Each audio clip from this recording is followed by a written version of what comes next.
Lake Catholic is synonymous with football excellence, but crippling injuries put the Cougars season on life support. Tonight, they'll take on a rock-solid Hoban Knights team that's playoff primed and built for power and speed. A North Coast clash is next on Fox Sports Ohio.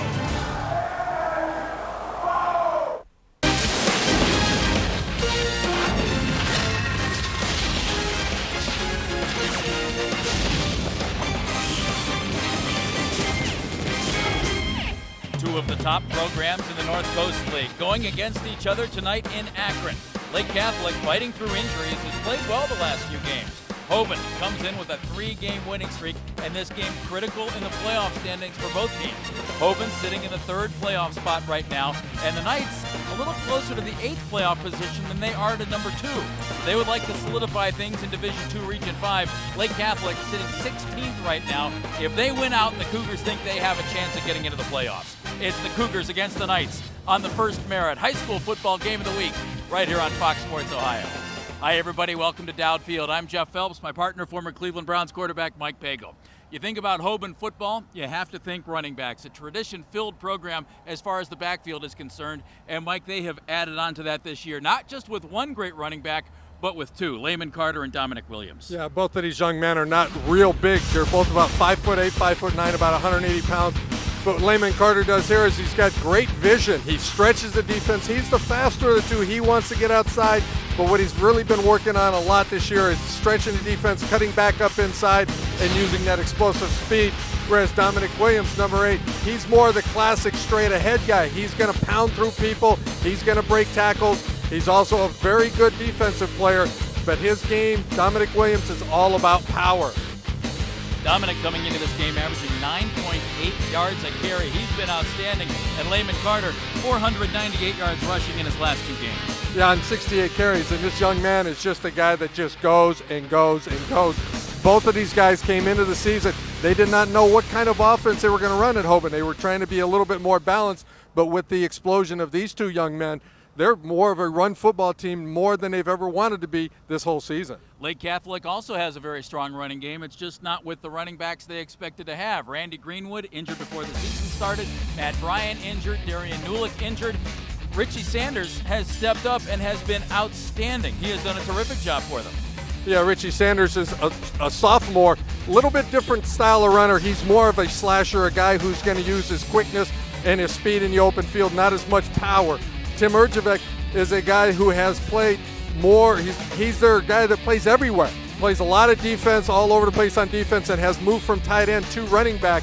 Has that little bit more power than Sanders, and is also a guy that has that burst too. So he's a very talented athlete. And that's not a typo. 21.8 yards per carry last week for Urjevec. He had 175 yards rushing on just 8 carries in the game. So get ready. Hoban going against Lake Catholic again. Greenwood not here for Lake Catholic tonight. A bunch of guys not in. They have had injury trouble all season long.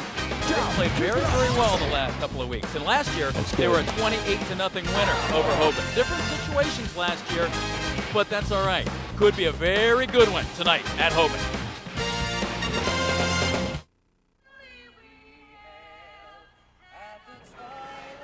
What we talk about all the time is pay attention to detail.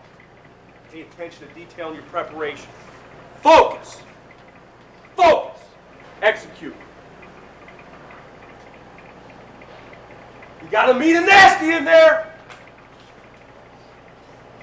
And that's the way the game's got to be played, man. Mean and nasty, every play. Maximum effort on every down. And you, better than anybody, knows that you got to play every play like it's your last. Because there are no guarantees. Take care of what you can take care of tonight, man. Believe in yourself. Believe in your brother. The brothers in this room.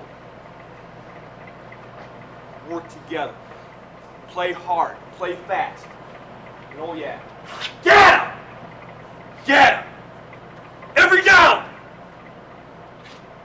Relentlessly. Every down. Every down. The games only get bigger.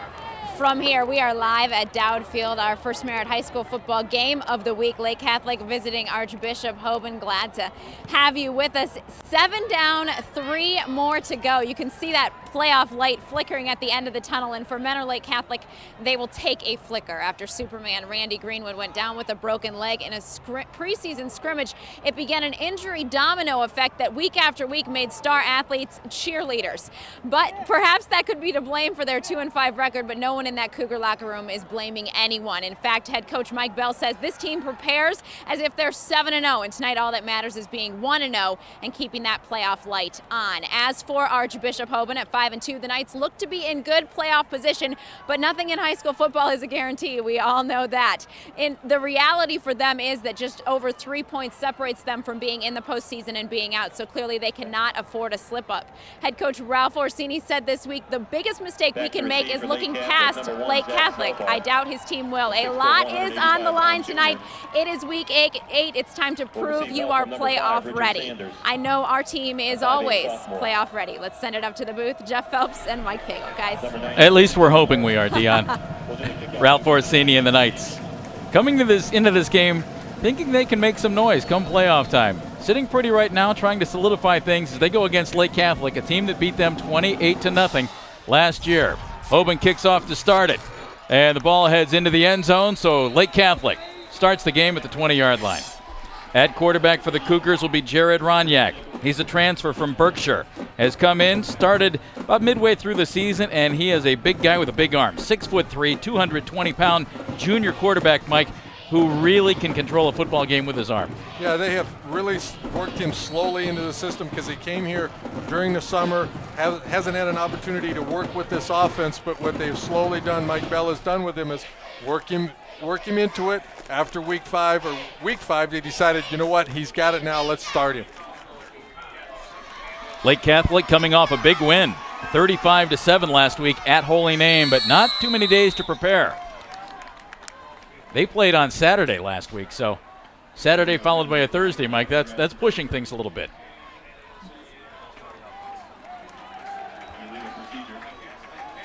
Not the way to start, an illegal procedure, as referee Gene Brody gives us the call.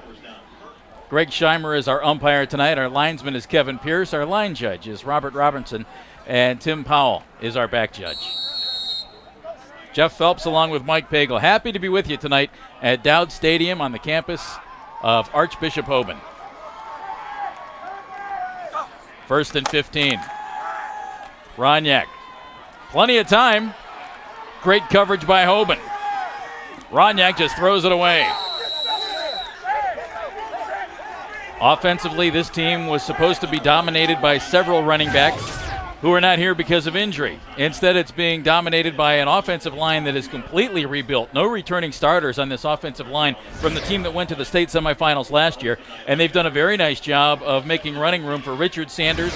Tim Urjevic has been outstanding since he's moved to fullback from tight end, and Jared Ronyak at quarterback. So some changes on the fly, Mike. They've done a very, very nice job of that. 2nd and 15. This is Richie Sanders. Trying to bounce it outside and absolutely nowhere to go.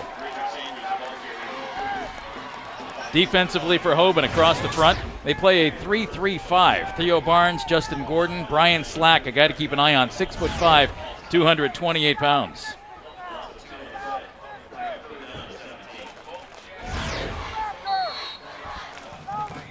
Norm Jesser coming in with a couple of interceptions on the season. He had a 37-yard touchdown return against Elyria Catholic. That was in Hoban's win last week, 38-28. 3rd down, 17 for Lake Catholic. Urjevic bounces up the middle. Giuseppe Frasone on the tackle for Hoban. Yeah, not a very good series for Lake Catholic to start with. They get the motion penalty that puts them at 1st and 15, and then receivers can't get open on the 1st down, and a couple of running plays end up losing a yard in this whole series, and not the way that they really wanted to come out and set the tempo offensively today. Connor Briggs in to punt the ball away for Lake Catholic. He's standing on the 10-yard line. The duo of Williams and Carter back deep, and this one goes over Dominic Williams' head. And he touched the football. Lake Catholic is all over it. and it is Lake Catholic football. Dominic Williams went back on that ball, touched it, and Lake Catholic, very aware, jumped all over it. And I think he was a little surprised that the ball got over his head so quickly, and then he decided, well, I'm going to go down, get it. No, I don't want to, and then the ball bounces off his leg, and sometimes it happens. You get caught in a little bit of indecision. What are you going to do? Should I pick it up? Should I get away from him? That time the ball bounced off him. Lake Catholic, they talked about that first series offensively, not very good, but they're very alert to get the first turnover of the game. Mike Bell helping the officials with the call. Nicely done by the coach, Tom Michaels, on the recovery for the Cougars. So now they're in good field position at the 35-yard line, and this is Richie Sanders fighting his way inside the 30, brought down by Justin Gordon, one of the captains for the Knights. Yeah, just a little power football. This is what we expect out of both of these teams today, is to run the football between the tackles and get after people with their linemen. Richie Sanders has come on strong this year as a sophomore. Wasn't just expected, a sophomore, Mike. Just a sophomore. Wasn't expected to be a primary runner this year. Much more in the secondary they were looking for him, but he's had to step up in the running game because of the injuries to other players. Not the biggest guy, but a strong runner. He's 5'8", 170 pounds. Lake Catholic folks applauding down on the field. They think they're going to pick up some yardage on this one. Dead ball on the defense. First down. And that's something that Hoban has been trying to, that's a big bugaboo that they've had. Yep. Lots of penalties, and that's not even aggressive penalty. That's just a not paying attention type of penalty. Those kind of penalties drive coaches crazy. Last week, they did get the win over Elyria Catholic. It was 38-28, but they were penalized 15 times for 135 yards. Ronyak cranks it up, throws incomplete. Pass was intended for Zach Svelbar, right about at the 10-yard line. That's a very nice job by Ronyak. He's going to throw the ball to the outside for Svelbar. It's a linebacker gets underneath, forces him to throw it just a little bit too far outside, and Svelbar's not able to come back and make a play. Svelbar, a transfer from Villa Angela St. Joe's, trying to catch the pass from Ronyak, the transfer from Berkshire. Ronyak has it. Fights his way inside the 15-yard line, down close to the 10-yard line. Ronyak on the keeper. Dominic Williams, Zach Bazeliandis on the stop for Hoban.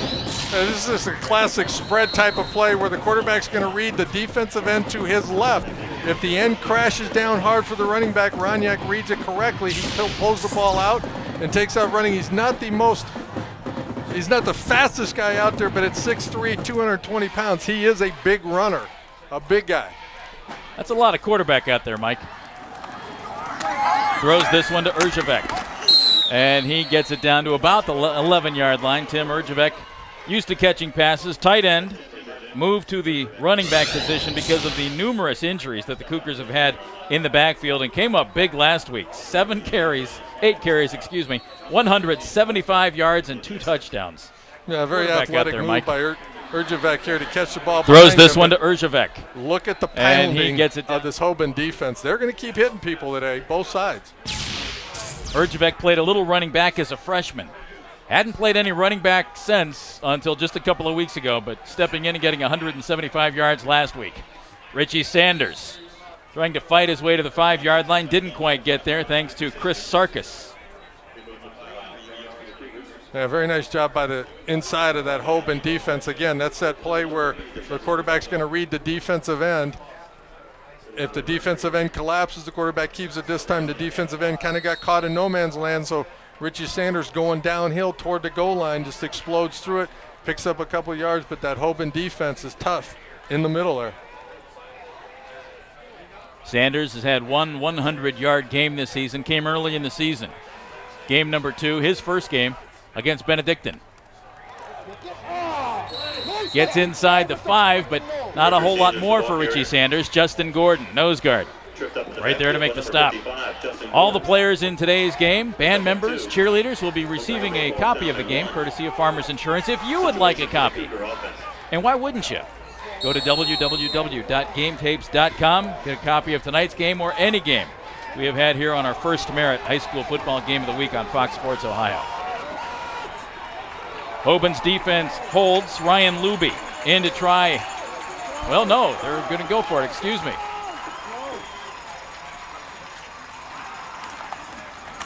Sanders up the middle and gets down close. Dominic Williams and Bazzelli Andis there on the stop, and it's a first down. Just a little power play. They get into triple I, that super I type of look, and run just a basic power play with the line blocked down from the left side to the right. The fullback kicks out, opens that nice hole, and Sanders hits it quick before it closes. Nice job by Lake Catholic to pick up that critical first down there. From the 1, first and goal. Sanders into the end zone, touchdown Lake Catholic.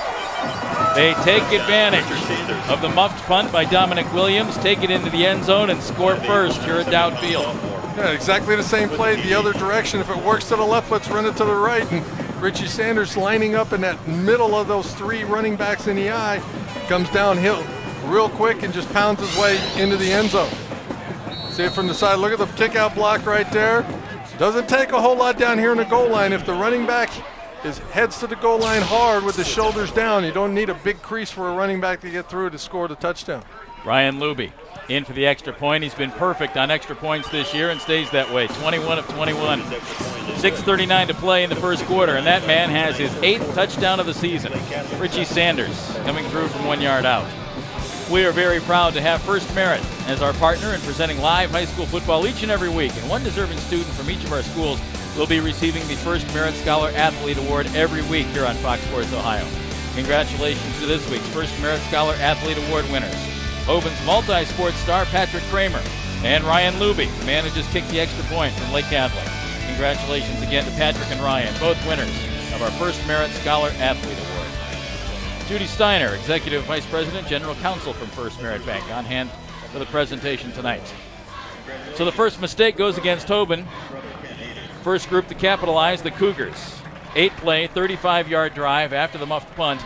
And Richie Sanders from 1 yard out, Mike Pagel. Well, and it was they mixed the run and the pass. Got the ball. They tried to get the ball out to Zvelbar on the pass. Couldn't hit him, but got the ball to everybody else. And here's that touchdown. It's just a straight power game. Both of these teams love that power running game. Here it comes right at you, and just doesn't take a whole lot. Look at the crease that Richie Sanders has. Wasn't a big one, but when he hit that hole with his shoulders down, didn't need a whole lot to get in the end zone. It's just a good drive on the offense. The line did a good job. Passing game picked up a few yards, but mostly Sanders running the football. That's what Lake Catholic likes to do. Mike Bell has had to deal with injury after injury after injury this year. Started with Sanders, actually, late in camp, chipped a bone in his ankle. And then Randy Greenwood, the University of Akron recruit at running back, coming off a 1,000-yard, 16-touchdown season last year. Second scrimmage against Madison, broke his leg. Matt Ryan, who played very well at running back last year, torn ACL in week number 2 against Benedictine. Darian Newlick hurt his shoulder in week number 3. He's out for the year. It has been a very, very tough situation for the Cougars of Lake Catholic. Return gets out across the 35-yard line, 36-yard line. On the return, Xavier Kirksey Ivory for Hoban. It's our First Merit Bank High School football game of the week. Lake Catholic at Hoban. Here at Dowd Field, Jeff Phelps along with Mike Pagel. Been a quick season. Hard to believe it's week number 8 of the regular season. Yeah, it's flying by. We've had great football games. We really have.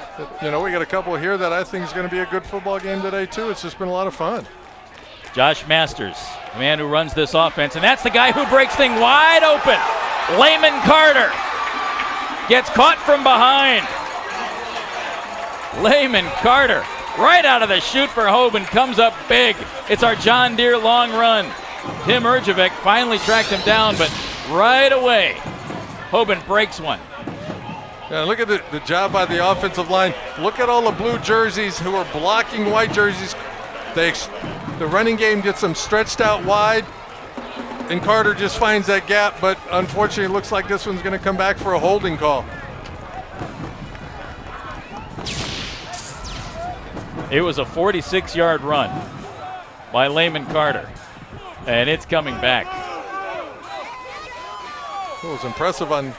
I know what you're going to say. Urjevic tracking him down? You know, we know Layman Carter III can run, but Tim Urjevic ran him down from behind. Not much of an angle.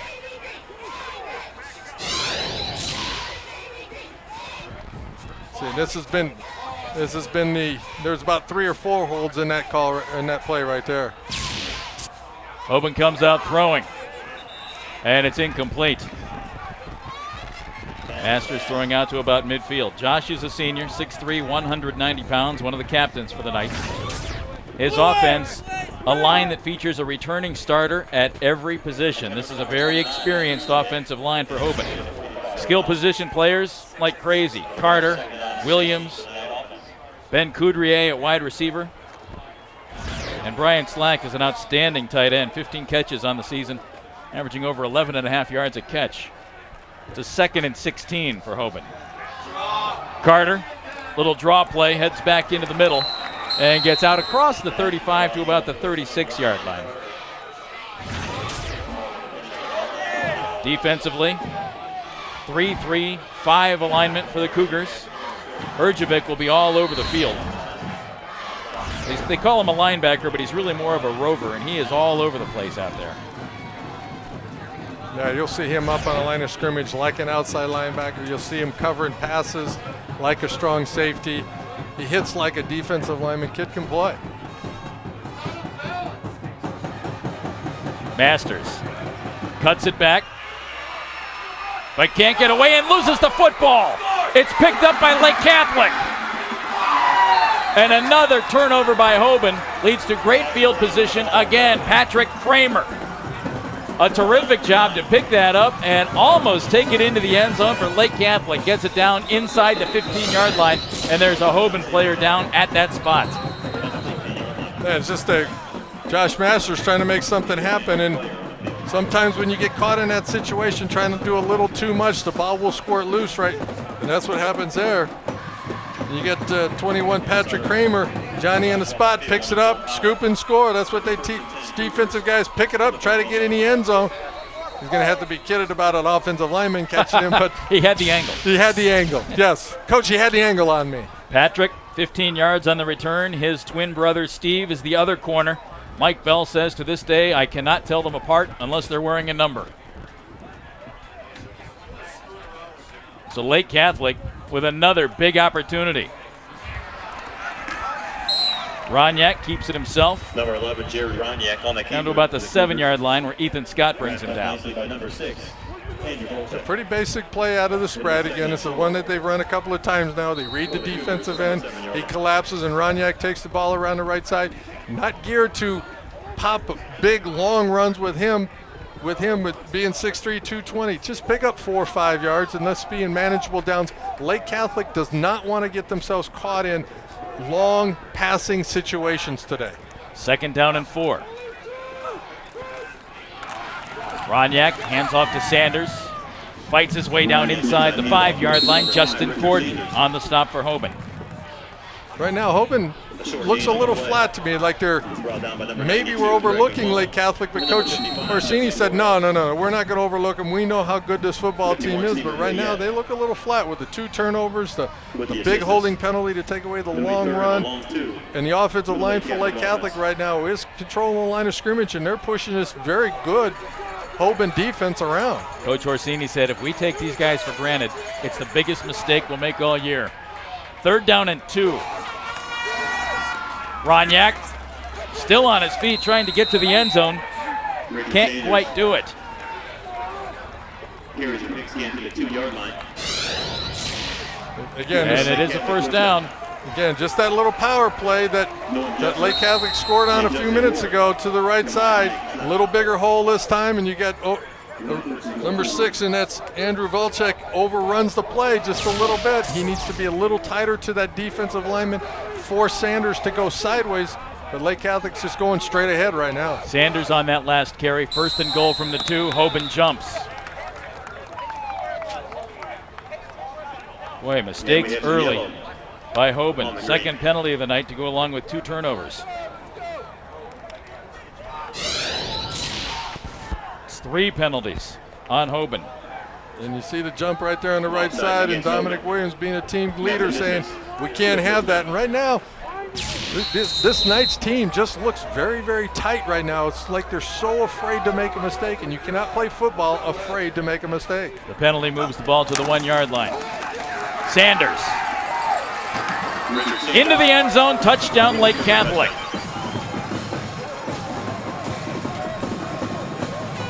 Richie Sanders does it again. His second 1 yard touchdown run in this first quarter, and Lake Catholic on top big. And they're just pounding down with the tight end, blocking to the right with the tight end, and kicking out with the fullback. Basic power football. There it is. Just put a hat on a hat and drive them on out of there. And right now the Lake Catholic offensive line is just controlling this whole game. Extra point by Luby is a good one. Couple of turnovers by Hoban, couple of touchdowns by that guy, Richard Sanders, from 1 yard out. 14-0. Lake Catholic on top of Hoban. Nice setup here at Hoban. The high school is on one side of 76. Dowd Field is on the other side. There's a beautiful bridge that crosses the interstate. The players come across that bridge for the game, walk down through a little bit of a valley, and come down to the field. So a very, very nice setup here to a terrific playing facility here at Hoban. Yeah, it really is. And they had this property, and they put the school where they did, and then the football field over here. And 2 years later, the federal government said, we're going to put an interstate through here. And Akron Archbishop Hoban said, fine, but you have to build us a bridge. And they got together, built the bridge, and this is what we have. Beautiful place. Lake Catholic punches the ball, thinking maybe another funny bounce could lead to a turnover. Nice job by Lake Catholic on the punt coverage. Let's head down for a Toyota sideline report. Dion Miller with a guy who sure wishes he could be in uniform tonight, Dion. Oh, he certainly does. He wears the jersey, but it's obviously not the same as being out there. How hard has it been for you this season to be a cheerleader for this team? It's difficult. All summer I look forward to playing with these guys, and they got hurt, and it's just difficult watching. Have you been impressed, though, with how everybody seems to step up? I mean, there's a huge injury crew that hangs out here over here with you. I mean, obviously it's happened to a lot of your team, but guys have really stepped up, especially somebody like Richie Sanders. Yeah, Richie Sanders. I had to, back when I was 12, we got to play Pee Wee together, so I used to play with Richard when we were younger, and he's just outstanding athlete and everything. And all the other guys are too, and they have a great sophomore class, and big things are going to come out of them. All right, and for you, how are you healing? How is the leg feeling at this point? Oh, it's feeling great right now until I bang it against something, so I'm trying not to fall right now. So. Yeah, you were jumping around on one foot cheering for your team, but I know that they appreciate it. Oh, I did not hurt myself, all right? If you're watching, I did not do anything. Oh, Dr. Donnelly, too. Good that you cleared that up. And we want to give a shout-out to a fellow injured man, Matt Bryan. It is his 18th birthday. Yep. Happy birthday to Matt, number 22. Randy Greenwood will continue to be a cheerleader. We appreciate your time. Jeff, let's throw it back to you. Randy had a chance to take a look at where he'll be playing football in the future, though, on the trip down here. Just a couple of miles away from Hoban, the University of Akron. There's Matt Bryan. Matt, happy birthday to you, number 18. Matt tore his ACL and his knee in the second game of the season. He was a terrific running back for this team last year. So the top three running backs for Lake Catholic out for the season, and they come up with an outstanding running game. Mike, that's doing something. That's improvising. Well, that tells you what type of program they have at Lake Catholic. They just keep retooling. They bring some sophomores up to take the place of the seniors who played very well last year, and they just have the talent. They just keep bringing it. That's why you see the tradition that a school like Lake Catholic has year in and year out. On second down, Masters throws across the middle, complete. Finds Ben Coudrier, and there's a flag on the play. Looks like a face mask against Lake Catholic. Yeah, just real nice play here, because what Hoban's going to do is they're going to bring Josh Masters after the play action to the right and throw backside to Coudrier after they got the Lake Catholic. As they get the Lake Catholic Cougar defense flowing to the left, Masters comes back and throw backside. Very nice job of getting his feet set and making a very nice throw with this follow through. I like how he moves his feet, gets himself on balance, and makes a very nice throw to Coudrier. And there's the face mask penalty right there on the tackle. Hoban has run just 6 plays tonight on their 2 possessions. But Masters has the Knights on the move right now. Carter down to about the 46-yard line. Luciano DeCenzi right there for Lake Catholic. And that's what Coach Bell was talking about before the game for Lake Catholic Cougars. They cannot let these two running backs from Akron Hoban get ahead of steam going, and as soon as contact is made, you cannot give up extra yardage. You're going to give up a yard or two, but you can't give up the 6, 7, 8, 30-yard runs after initial contact, and so far the Cougar defense hasn't allowed that to happen. Gain of 2 on first down, 2nd down and 8. This is Carter up the middle, and he's out close to a first down for Hoban inside the 40-yard line.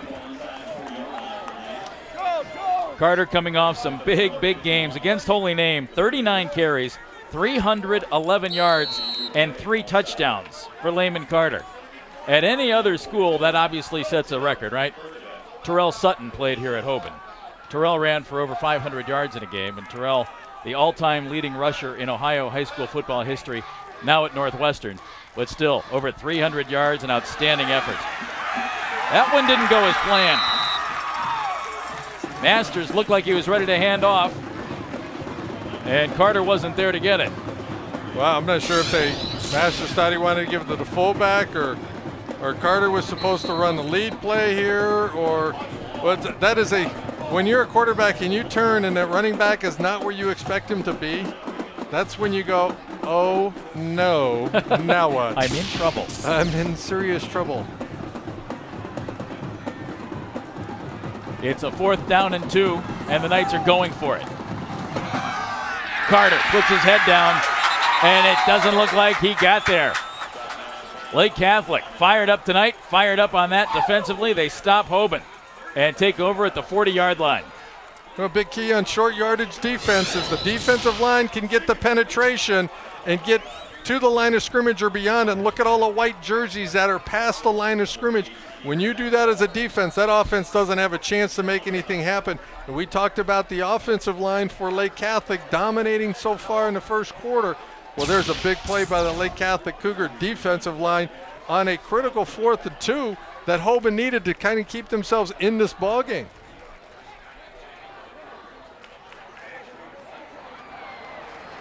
Cougars take over. Not off a turnover this time. Instead, good defense, and they throw it down the middle, incomplete. Pass from Ranyak was intended for his tight end, converted to fullback, Tim Urjevec. Yeah, just a little bit of a high throw by Ranyak. That's tough. You're trying to throw that 4 seams where you have the 2 outside guys going down the sideline and the 2 inside receivers running up the hash marks. That you want that free safety trying to guess which side you're going to go to in a 3-deep zone, which is what Hoban was in there. Once you find which guy you're going to go to, the quarterback has to put a little bit of arc on it, but still wants to be pretty firm with that throw, and that one just hung a little bit too much in the air. 2nd down and 10. Matt Fee takes the handoff and gets out to about the 42-yard line. Fee, another running back who has stepped up and done a nice job, just a sophomore. Not the biggest guy, 5'6", 145 pounds. And this is a critical play for this Knight defense. They've given up 2 touchdowns already, not their fault because of the turnovers that put them in bad situations. But if they're going to stay in this ballgame, this Knight defense now needs to step up and make a play. Cougars have to be absolutely thrilled. A couple of turnovers by Hoban turn into a couple of touchdowns by Lake Catholic. 1-yard touchdowns by Richie Sanders, and it's 14-0 after 1. Interesting first quarter in our First Merit Bank High School football game of the week. Couple of turnovers by Hoban lead to a couple of 1-yard touchdown runs by Richie Sanders, and the team that's 2-5 is up 14-0 on the team that's 5-2. Hoban fans out in full force, including the guy in the stripes. Ronald McDonald on hand, passing out valuable coupons to the crowd. Always a pleasure to have Ronald with us. First play of the second quarter, 3rd down and 8. Ranyak throws complete. Brought in by Tom Michaels over the middle, and a terrific catch by Michaels. Another sophomore stepping up and doing the job on offense for Lake Catholic. Well, more importantly, what it was a very good read by Michaels and Ranyak. Hoban's going to blitz. Ranyak says, okay, you're going to blitz. I'm going to drop it right here to Michaels behind. And they're lucky. Hoban's lucky he didn't miss the tackle, and it was number 16, Norm Chesser, who made the tackle, because if he didn't, Michaels was gone to the house.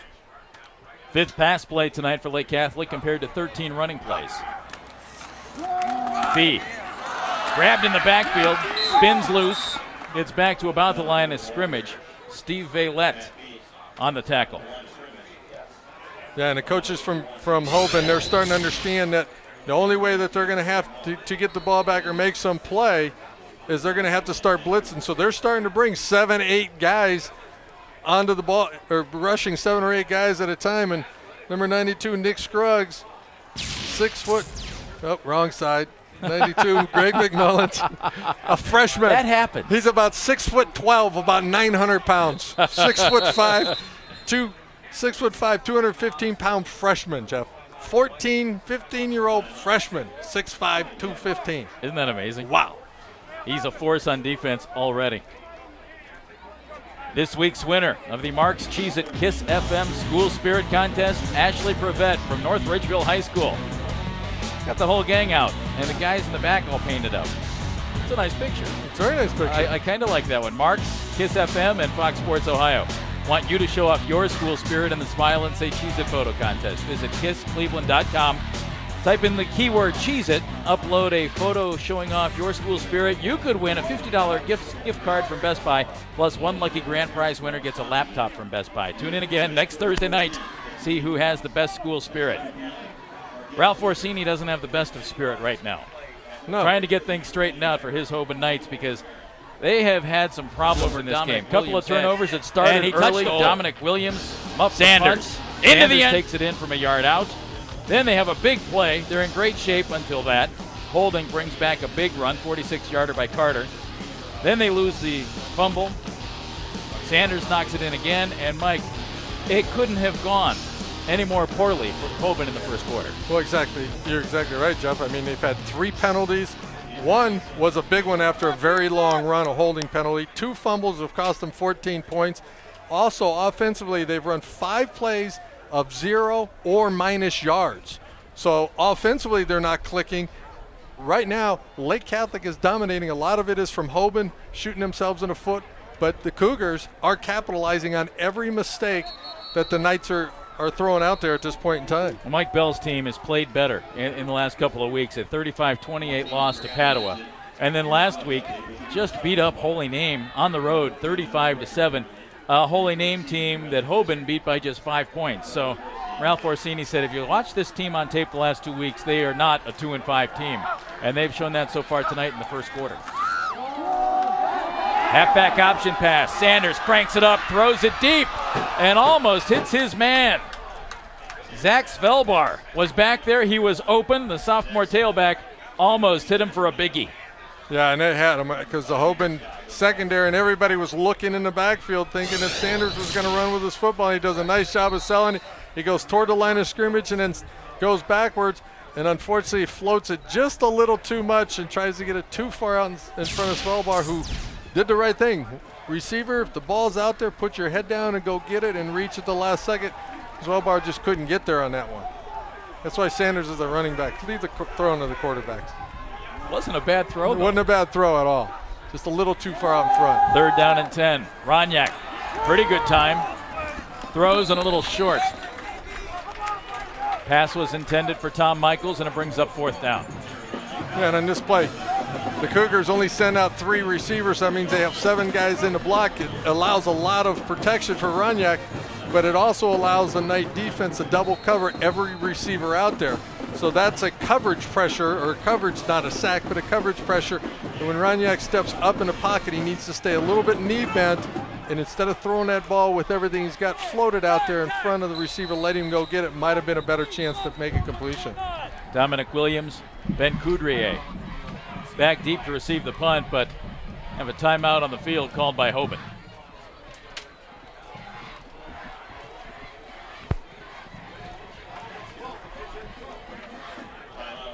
Hoban folks trying to regroup a little bit because Mike Bell's team has come out and they have been ready to play tonight with a lot of young guys, and that's really what's been getting Lake Catholic through a very, very tough stretch this year injury-wise. Well, you know, I think fortunately for us, we've got young men in the program that that we were hoping were going to be able to help us out this year anyway, but maybe not to the extent that they have as a result of the early injuries. But and I think bringing those young guys along quicker than we had initially anticipated may be the most challenging thing, but they've responded well in the last several weeks. Mike, we've been calling sophomore, junior, sophomore all night long for Lake Catholic. The young guys have really done the job for them. Well, and right now they're at 2-5, but a team like Lake Catholic with all these sophomores, the more playing time they get, if they can make it into the playoffs, it's going to be a team you might not want to play early in the playoffs because they're going to reach up and bite somebody this year. Connor Briggs, low line drive punt. Dominic Williams lets that one go out of bounds right about the 10-yard line. So Hoban takes over with 10:36 on the clock here at downfield. Matt Fee, wrapped up by the young guy, Greg McMullen and company, doing the job defensively. Hoban taking over at the 10-yard line after the punt. 10:34 to go here in the first half. Kick off your college football weekend with the Buckeye State Block Saturday mornings on Fox Sports Ohio, starting at 10:30 with Buckeye Replay. Then at 11 o'clock, Buckeye State Tailgate gets you ready for all the college football action from across Ohio. And finish up with an in-depth look at the Buckeye game on Ohio State Buckeye football preview at 11:30. All that starting 10:30 Saturday on Fox Sports Ohio. Layman Carter puts his head down, pulls his way out to about the 15-yard line. That's a very good play for Hoban right at this point in time. They need to get some rhythm going with their offense. They need to make some plays here. Keep the chains working. Just a little stretch play, a little zone blocking, meaning you just block the guy to the right in that case, and you just stay with them and let Carter find a seam. That font we just showed, telling the whole story. Hoban's been in their end of the field all game long. Gain of 5 on first down. Carter again. Not a whole lot of running room there on second down. And right now it's just the Cougar defense is controlling the line of scrimmage. That speed that they have, whereas the Knights want to play defensively with a lot of power and a lot of big whacks. What the Cougars are trying to do, they like to fly to the football, and they're not giving Layman Carter a chance to really get started and get heading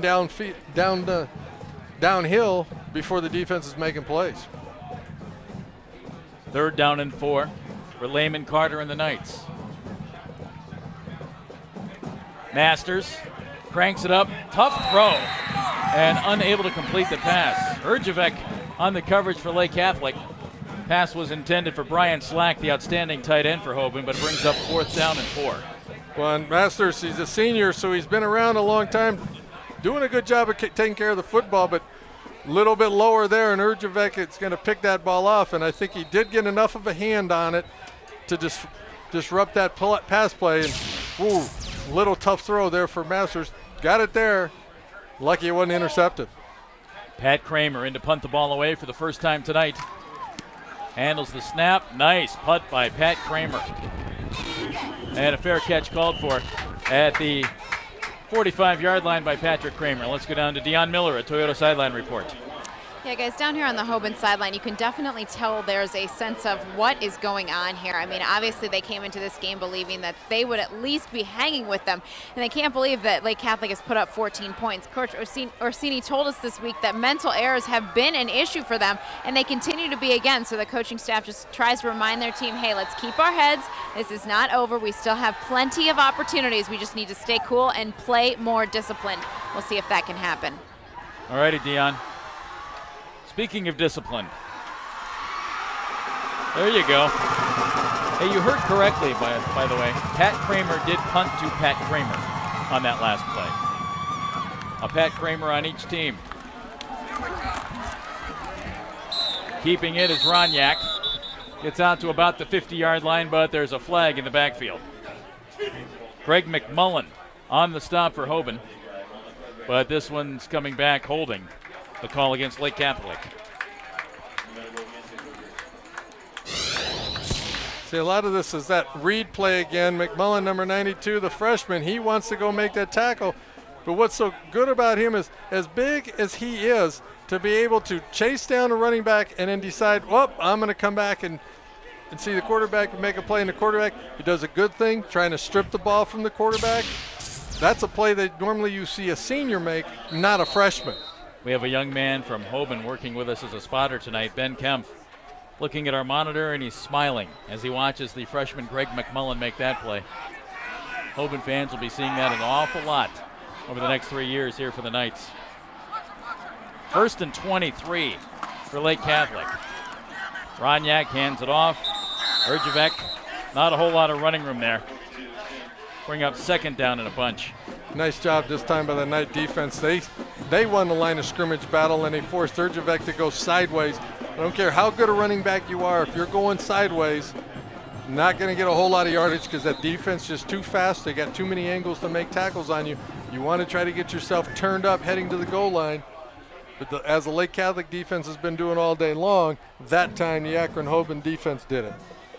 Knights have some outstanding defensive ends with McMullen, Brian Slack, who made that last tackle. 2nd down and 23 now for the Cougars. Roniak barely moving back there now. Has to run away from Slack, and it's intercepted by Hoban.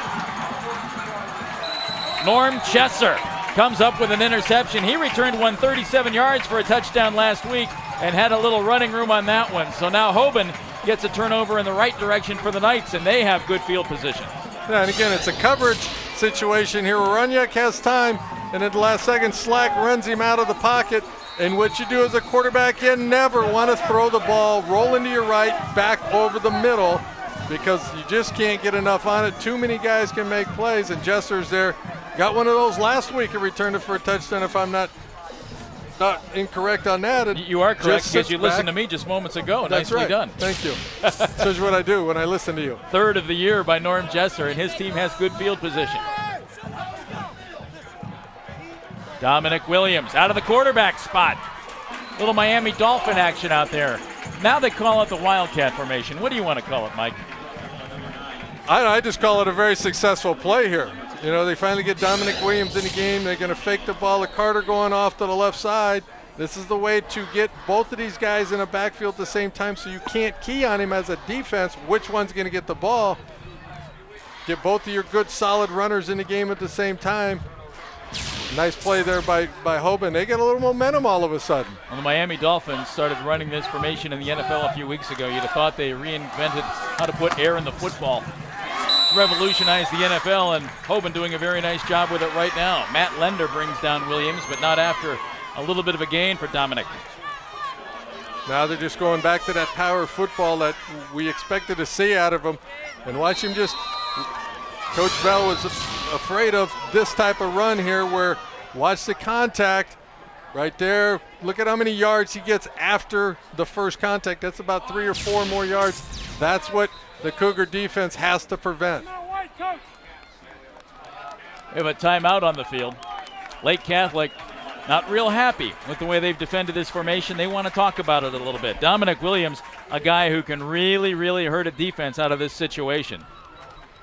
Dominic at quarterback. This is a guy who last week on 11 carries had 117 yards, and it certainly adds a whole new element to that Hoban offense.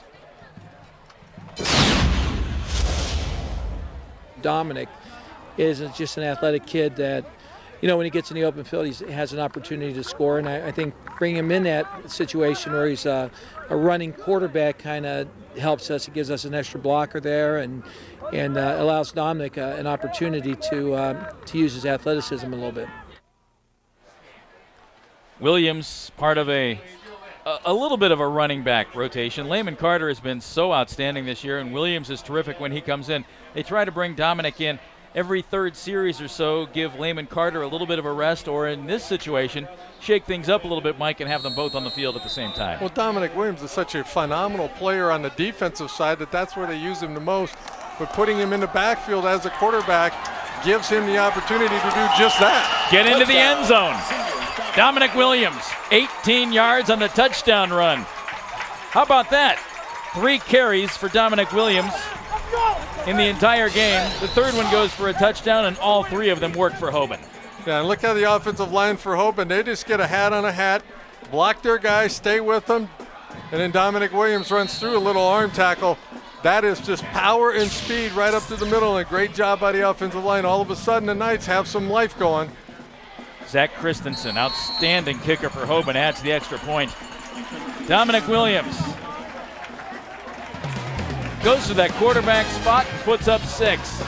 18 yards out, he gets it into the end zone, and his team shaking off some early mistakes right back in this game. It's 14-7.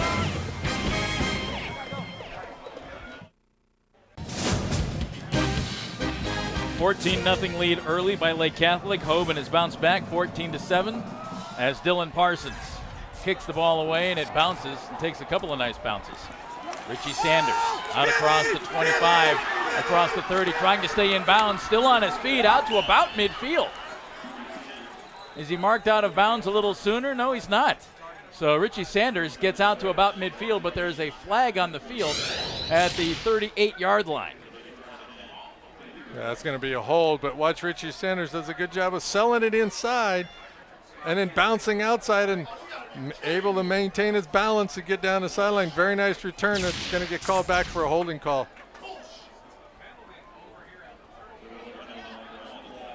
Brings back a nice kickoff return by Richie Sanders. Guy with a couple of touchdowns tonight. 37 yards on the return by Sanders. Well, in the first quarter, it was Akron Hoban that was shooting themselves in the foot with the penalties and the turnovers. Now in the second quarter, Lake Catholic is returning a favor. Big holding call here to negate a good kickoff return and the interception that put Hoban in great field position that they were able to capitalize to get their touchdown. So the team that settles in, stops making the mistakes, is the team that's going to win this football game. All 3 touchdowns in this game coming after a turnover.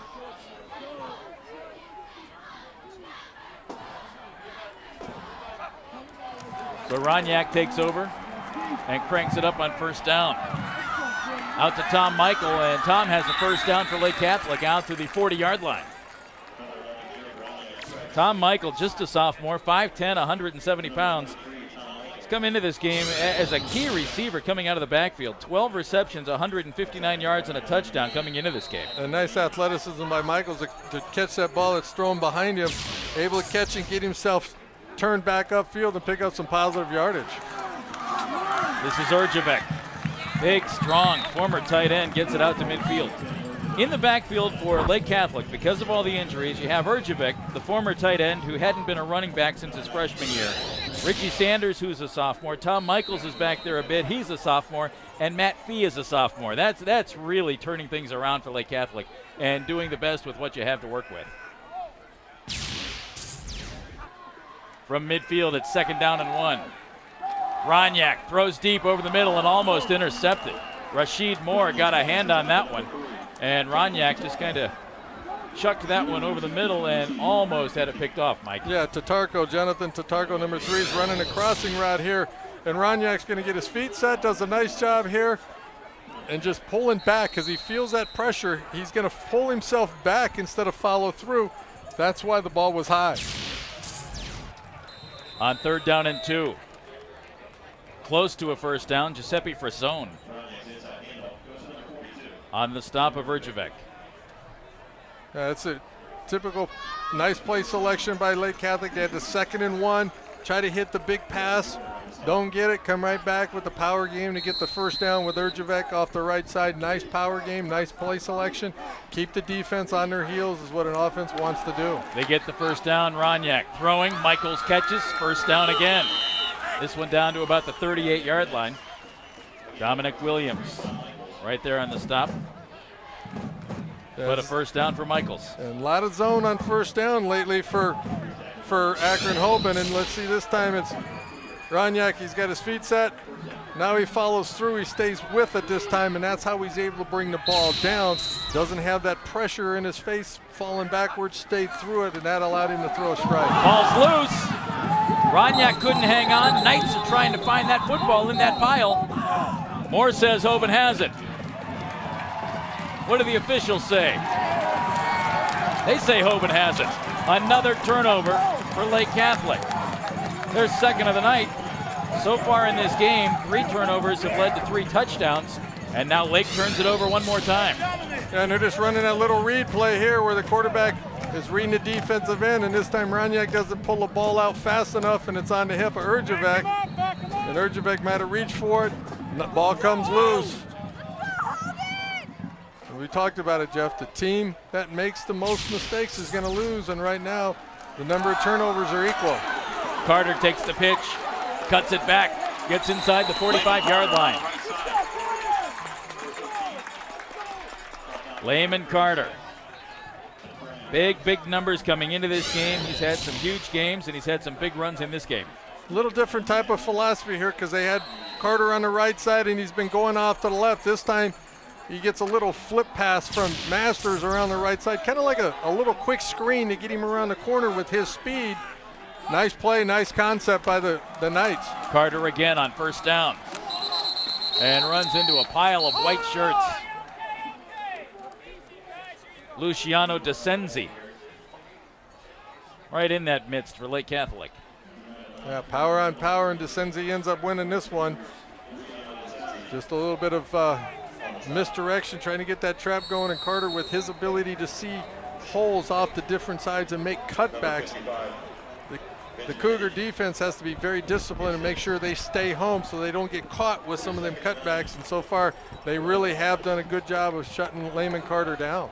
Averaging under 4 yards a carry so far tonight, but as we saw early on, he's capable of breaking a big play. Masters across the middle, incomplete. Pass was intended for Brian Slack. Yeah, and Josh Masters wishes he has this one back because everybody is expecting run out of the Knights, and you get a little play action to Carter, and Slack goes right down the middle against the two deep zone, and Josh Masters just rushed it a little bit, and he knew it. When you have a guy open like that as a quarterback, take a breath, slow yourself down, make the completion. Hoban 0 for 3 on third downs tonight. Masters, lots of time, has Carter over on the left side. Keeps it, puts his head down, and comes up short of the first down. Gets inside the 40 to about the 38-yard line. But it was looking at a third down and 9. Very good job with the secondary covering it. The only one who was open here is the back, and as a quarterback, you have to know where your checkdowns are. When you're looking downfield and you see receivers covered, you got to know who you can get rid of the football to. When you see zone, everybody dropping out, usually that's a back out on the outside, and Masters missed him that time. Pat Kramer averaging 37.5 yards a punt coming into this game, attracting some attention from Ivy League schools. Hangs one, and it just gets into the end zone. So Lake Catholic takes over at the 20-yard line, where Richie Sanders will try to make some things happen, as he has done all season long for head coach Mike Bell.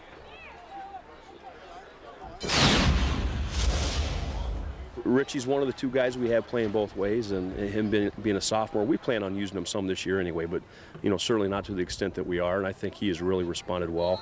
In an outstanding game last Saturday with 22 total plays on defense, and rushed for about 80 yards, I think, offensively. So, that combined with the special teams play, he's really done a great job for us as a young sophomore.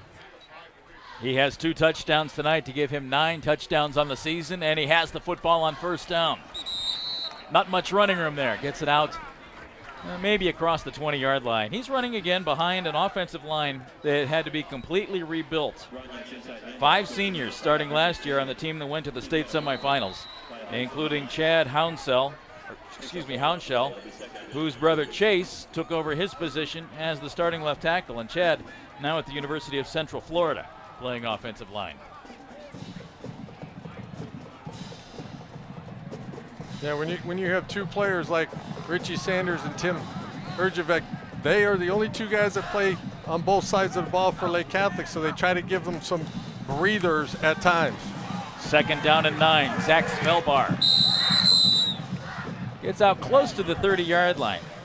He's run a couple of times this year. That's carry number 6 on the season. A guy with good speed, transfer, as we mentioned, from Villa Angela St. Joe's, and doing a nice job in his first year with the Cougars. Let's head down to Deion Miller, Toyota Sideline Report. Jeff, you guys talk so much about how the backfield has changed for Lake Catholic throughout the season, but so has the quarterback. Matt Lender was the starter who took them into the state semifinals last year, but then Jared Roniak transferred in, and it took him a while to learn the system, but he's really come along nicely. Offensive coordinator John Kramer told me as he's learned, he's just developed this great vision for the field, and his size obviously makes him a great passer.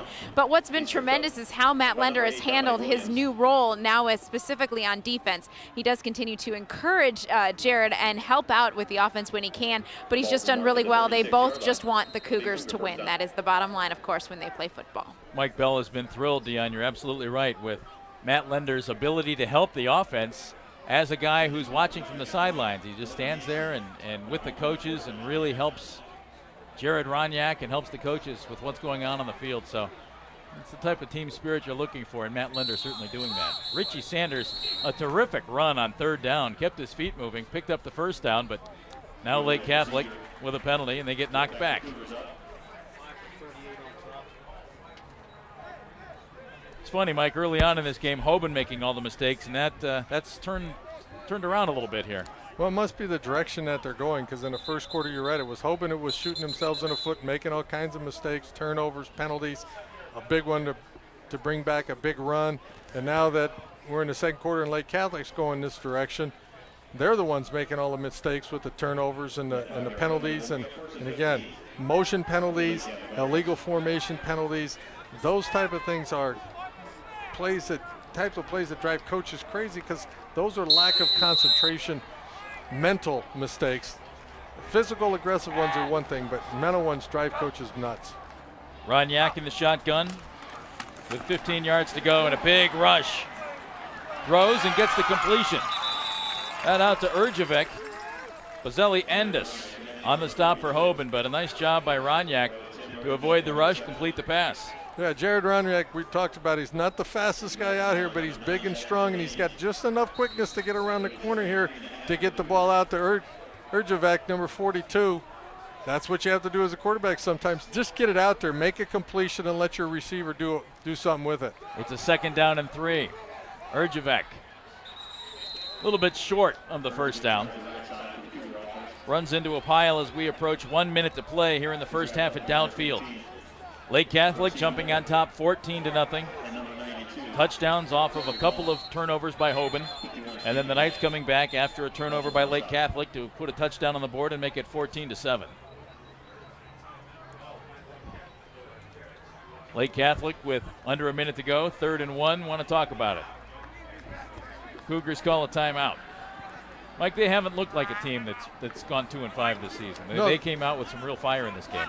They really have. And they came out early, and it looked to me like the Hoban Knights were sitting back kind of saying, well, we should win this game. They're only 2-5. It's our place. We're on a roll. We're playing well. In the first quarter, Archbishop Hoban wasn't playing very well. He made all kinds of mistakes, and Lake Catholic capitalized on it, but then all of a sudden the interception by Hoban got themselves in good field position, and they were able to capitalize. It gave them a whole lot of momentum, and right now kind of seesawing back and forth, but we got a good football game going, Joe. We also have a competitive conference that these teams play in. Hoban right now at 5-2, tied with Padua on top of the North Coast, and Lake Catholic at 2-5. But the Cougars hope, even though they're 16th right now in the playoff standings, if they can get hot, run the table, I think they might have a chance of getting in. And they just might, Mike. Well, and they have a chance to get hot, too, because they've been playing a lot of young players, inexperienced guys, and as the season goes along, they get more and more comfortable with the system and become better football players. Urjevec on 3rd down and 1. His forward momentum is going to get him very close to a first down. Giuseppe Frisone makes the tackle, but Urjevec very, very close for Lake Catholic. Yeah, and Frisone just popped him pretty good on that one, and just a power running game up the middle, and we're going to see what the referee's going to bring it in. And here's Urjevec going up the middle, straight ahead. Look at Frisone, good form tackle with his head up, back straight, legs bent, driving through, seeing what you're tackling, hit with your shoulder. That's how you tackle.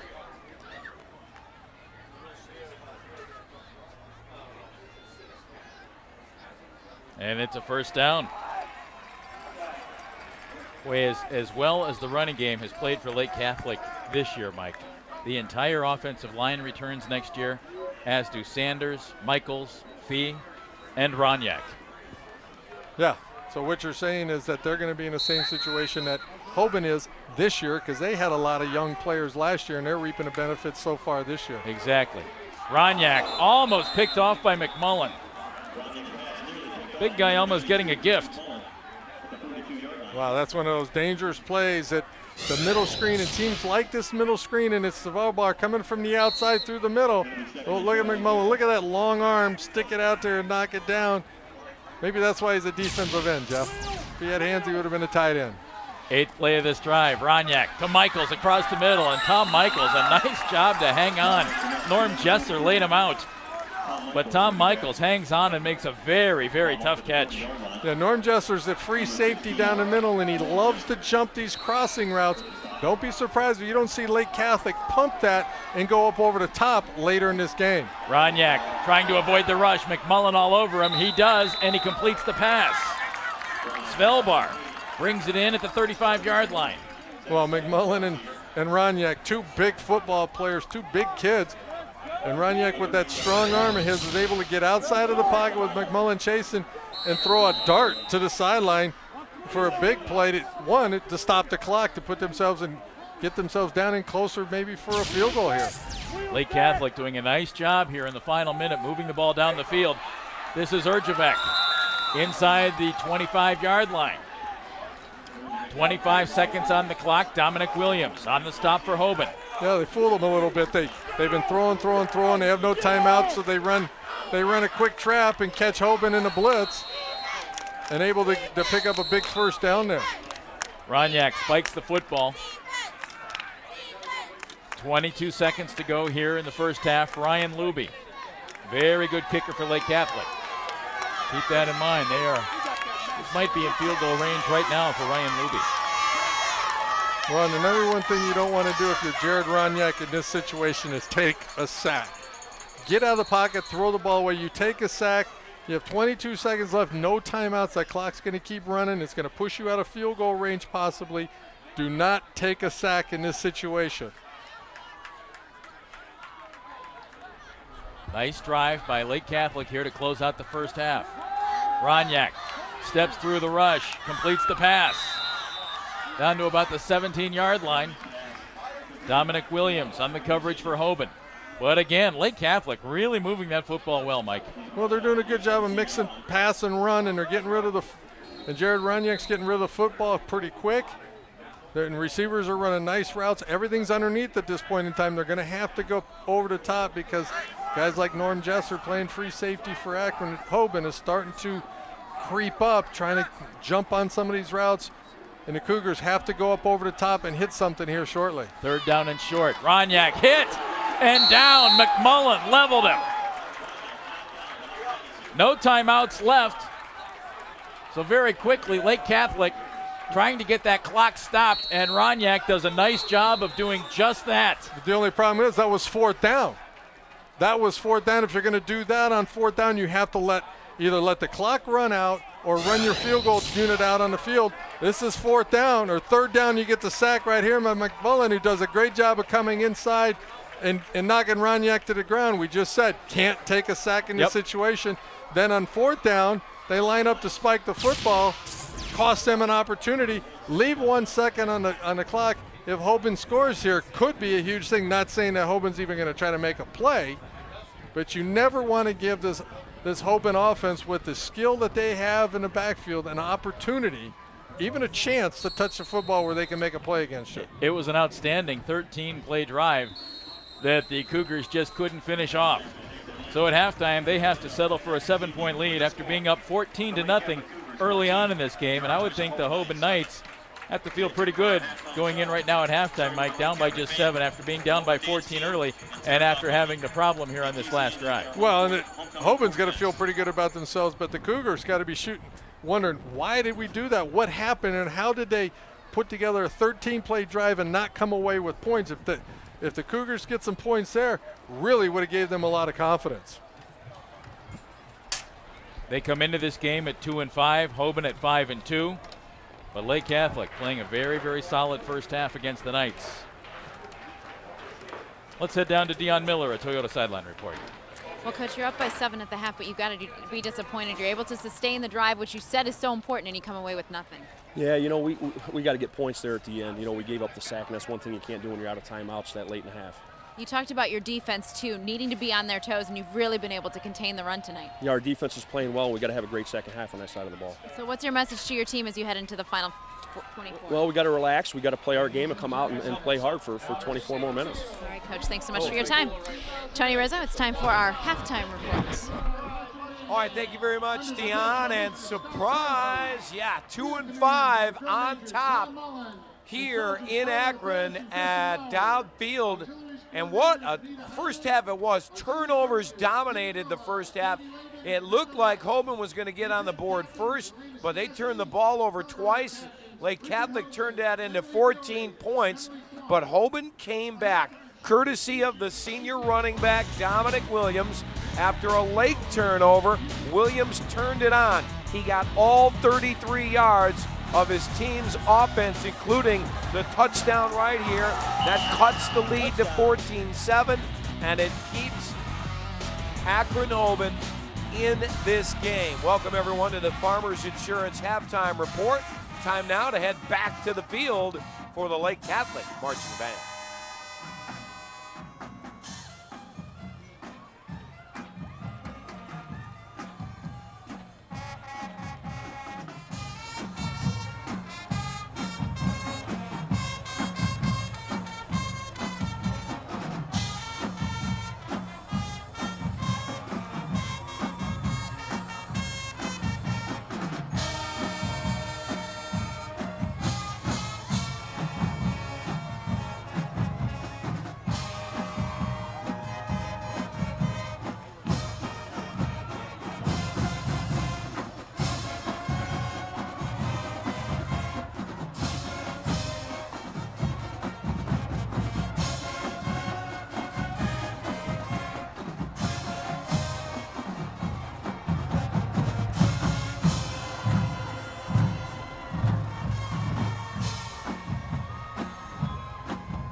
the band invites you to get on your feet and sing and dance along as Cougar Pride performs Living on a Prayer.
Official scorekeepers.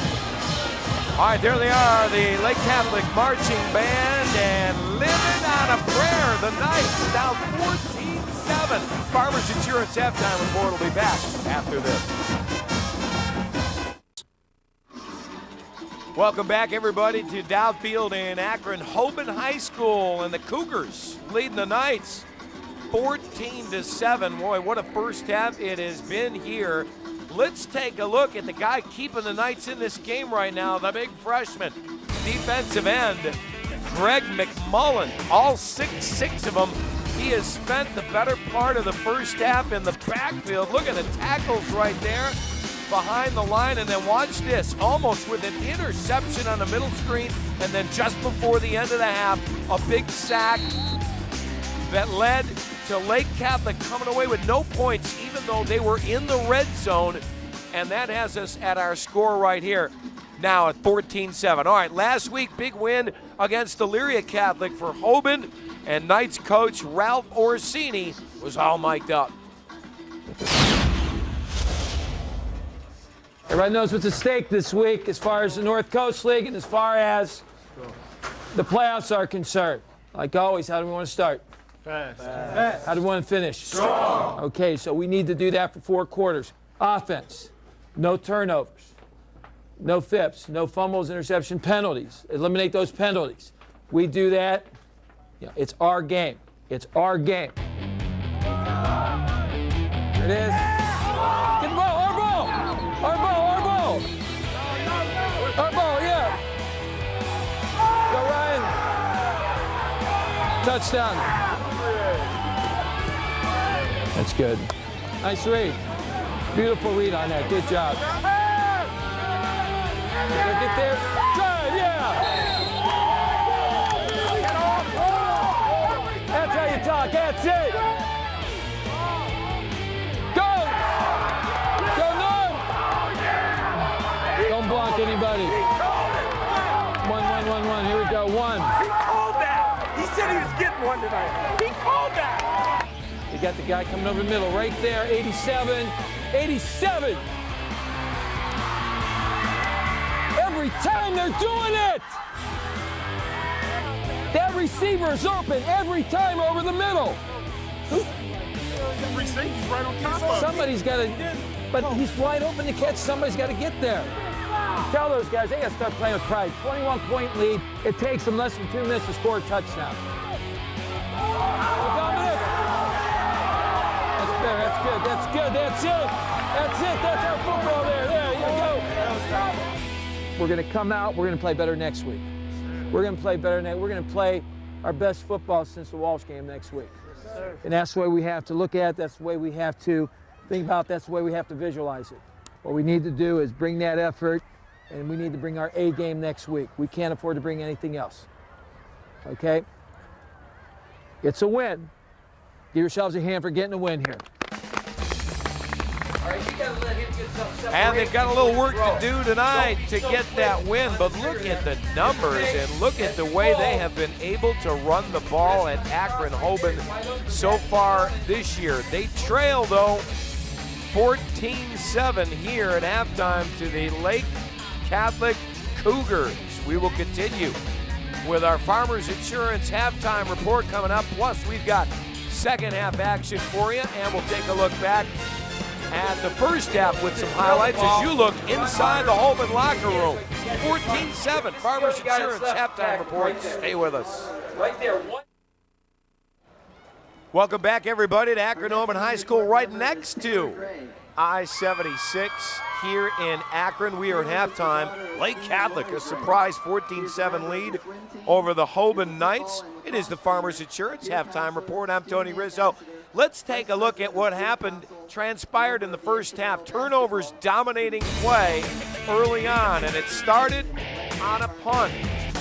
Dominic Williams back to field this punt, and it's a fumble. Cougars recover, sets up the touchdown. Sanders with a 3-yard run on the ensuing drive. The quarterback Masters with another fumble, recovered by Pat Kramer, number 21, taking it deep into Hoban territory. That sets up another Sanders touchdown run, this time 5 yards out. And look at this, Lake Catholic with a 14-0 lead. But Norm Chesser would get Hoban jump-started with the interception right there. And then Dominic Williams took over on the drive, capping it off with a 20-yard touchdown run that cut the lead to 7. Hoban would force another fumble, but they were unable to get any points off that turnover. And then driving late until Greg McMullen with the sack on 3rd down prevented the Cougars from getting any more points. And we are now at 14-7 Lake Catholic. Look at the stats. 78 yards running for Lake, 2 touchdowns, 66 for Akron Hoban and 1.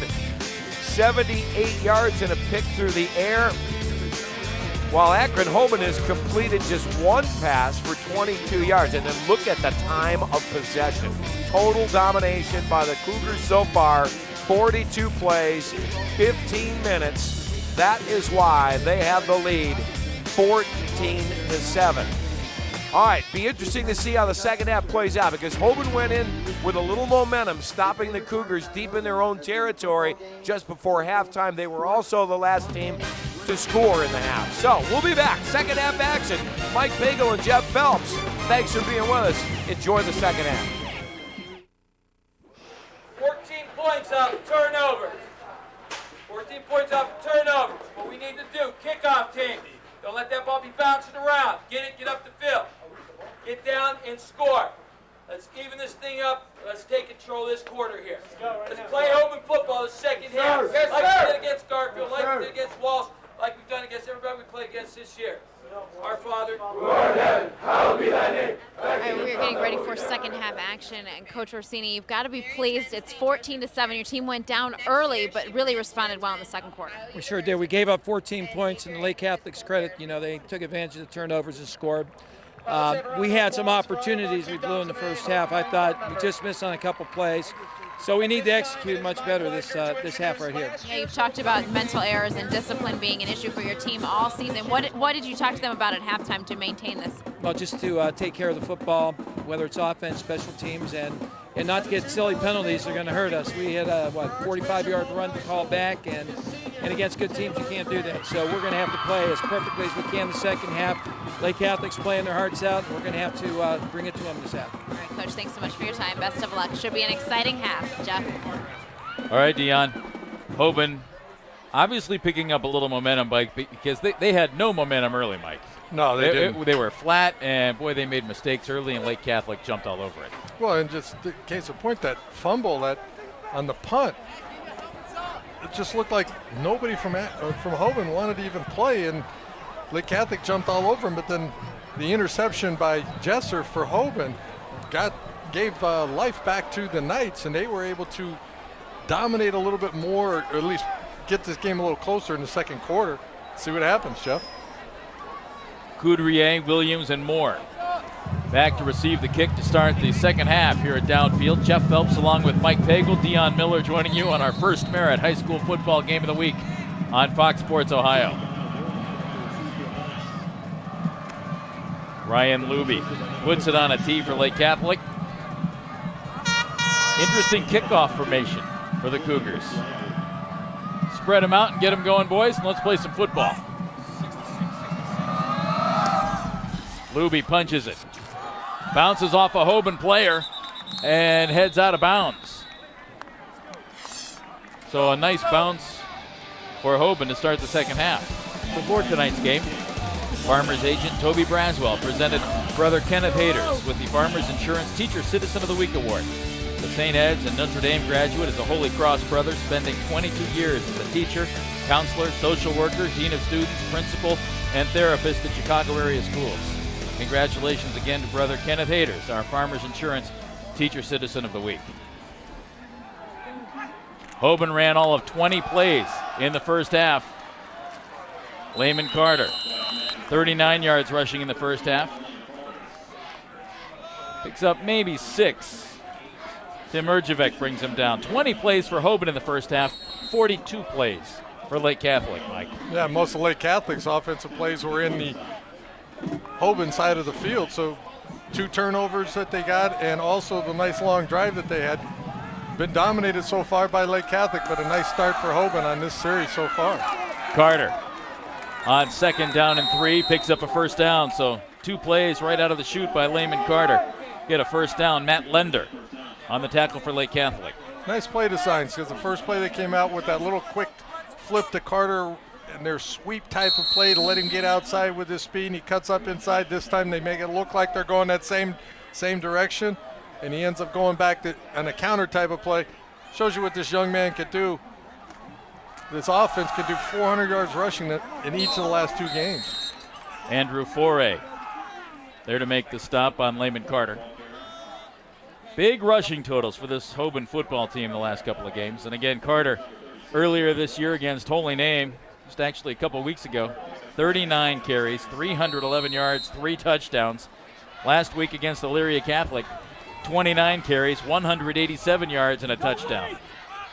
So big back-to-back games for Layman Carter. Masters trying to avoid the rush and can't quite do it. Brought down from behind. Josh Masters. Josh gets up holding his left wrist a little bit. Dominic! Blue Thunder! Blue Thunder! Here comes Josh. Yeah, just a little play action. They're going to fake it to Carter and run the play action, little bootleg type of action, but Sanders is there to string it out, and Masters lands on his wrist, and he's not feeling very good. Dominic Williams comes into the game to play the quarterback / running back position as the training staff takes a look at Josh Masters, the senior quarterback. 3rd down and 7. Williams keeps it and is short of the first down. Brought down by Brian Ross, leading a bunch of tacklers for Lake Catholic, and it brings up 4th down for Hoban on the first possession here of the second half. Well, and a nice job by Brian Ross, too, because Coach Bell is saying for the Cougar defense, you cannot allow Dominic Williams and Layman Carter the opportunity to get yards after initial contact, and that time Ross only gave up another yard after that, after the initial contact. Nice series by the Cougars. Knights came out, pounded them with the one first down, but then the Cougars stiffened up. Hoban now 0 of 5 on third downs. Pat Kramer punts to Pat Kramer. The Lake Catholic Pat Kramer gets it back to about the 20-yard line. Josh Masters feeling the heat from the Cougar defense on that opening possession by Hoban. He left the field holding his wrist. We'll see if he's okay. Cougars have the football when we come back.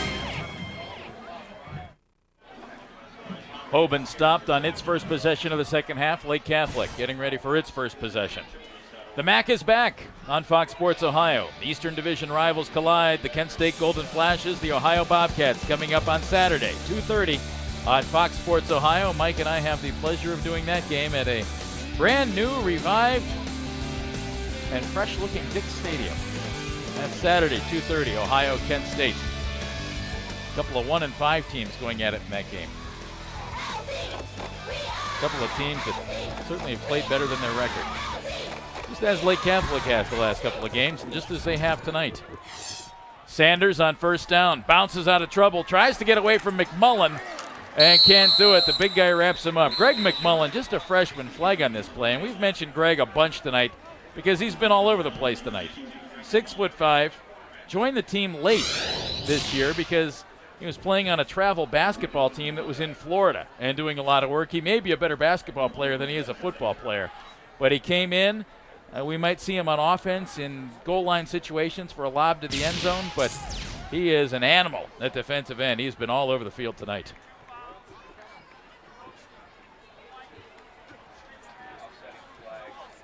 We have a penalty each way, offsetting. Referee Gene Brody giving us that call.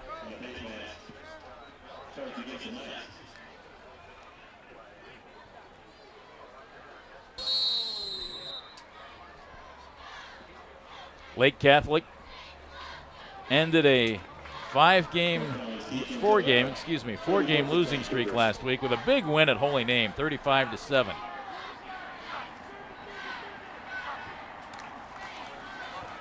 Ronyak hangs off to Urjevec. Gets out to about the 25-yard line. Brian Slack makes the tackle for Hoban. Slack's a big kid, 6'5", 228 pounds. At the other end, you have McMullen, 6'5", 215. Throw Chris Sarkis in there at 6'2", 205. And Justin Gordon clogging everything up in the middle at 6'2", 250. And that's a pretty formidable bunch of young men on that defensive line for Hoban. 2nd down and 5. Ronyak keeps it. Spins out across the 30-yard line, and that'll be a first down for Lake Catholic. Yeah, just a little bit of an adjustment or a counter to the play with Urjevec going off left tackle. This time Ronyak keeps it. Big, strong kid, 6'3", 220 pounds. Not the fastest guy out there, but look at this power when he hits that hole. Nice hole by the line. Gets hit, spins, and just uses his power to go pick up the first down. Nice job by the offensive line again. Early in the game, it was the offensive line for Lake Catholic that was dominating the line of scrimmage. Part of the second quarter, Hoban started controlling it, but in the last series or two, it has been the Lake Catholic offensive line, or both offensive and defensive line, been controlling the line of scrimmage. Another injury for Hoban. Brian Slack, their defensive end, tight end. Let's head down to Dion Miller, a Toyota sideline report. Yeah, while they tend to Brian Slack on the sidelines, Josh Masters continues to sit on the bench with ice on his wrist and very impatiently wait for whether or not he can go back in the game. He has told several of his teammates, I'm fine, I'm going to go back in. You can see on his face that he wants to be out there, but I did see David Bott warming up back here by their bench. So what that means, I'm not sure. The doctor is evaluating him, and we shall see if he will return. Ronyak to Zach Svelbar. Zach does a nice job getting out of bounds just outside the 40-yard line. That's a first down for Lake Catholic.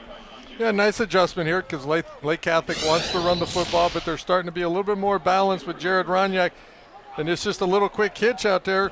5 yards, turn around. Ethan Scott, the corner for Akron, is playing a little too far off. Get the ball out to your wide receiver. If he gets tackled right away, it's 2nd and 5. This time, Svelbar is able to make a move and pick up the first down. Nice play selection, keep them spread out, make that Hoban defense play sideline to sideline, cover the whole field. It should open up some running lanes for these backs. Ronyak to Sanders. And Richard Sanders still on his feet. It's across midfield down to the 43-yard line. Rashid Moore makes the tackle for Hoban. But Richie Sanders, another nice run, Mike. Yeah, and they're going to make it look like a sweep to the left, and then Sanders comes back in the line on a little bit of a trap because Hoban has been blitzing a little bit, trying to get upfield, so the linemen kick out. Erjavec leading through the hole right there, gets a little bit of a block, and it's just taking advantage of the quickness and the aggressiveness of this Hoban defense, wanting to try to get into the backfield. Let him come, push him to the side, and Sanders up the middle. Gain of 13 by Sanders, and as they did late in the first half, Lake Catholic moving the football.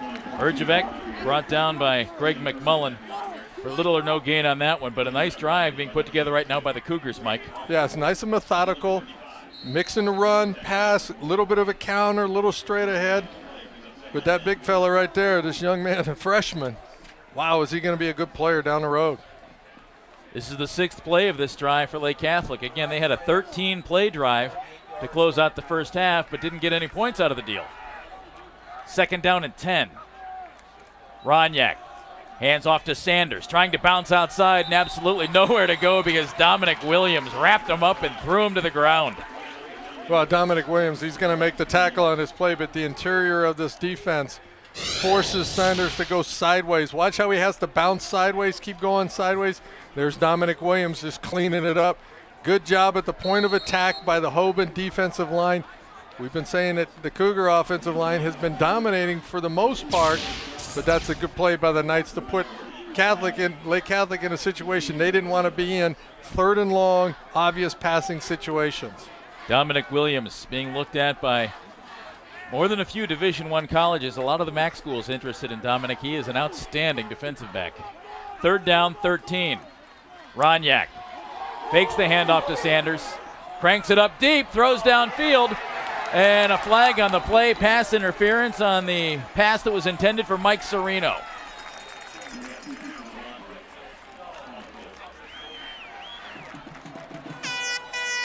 This is a little takeoff, the 3rd option on that same play. They got Swellbar going left.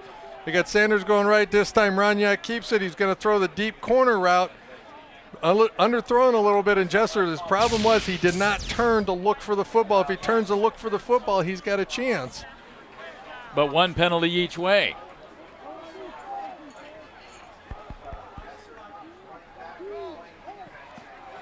But Jesser, when he was going back for that coverage, if he would have turned and looked back toward the football, he would have been okay. Might have been able to make the adjustment and get a 2nd interception of the play.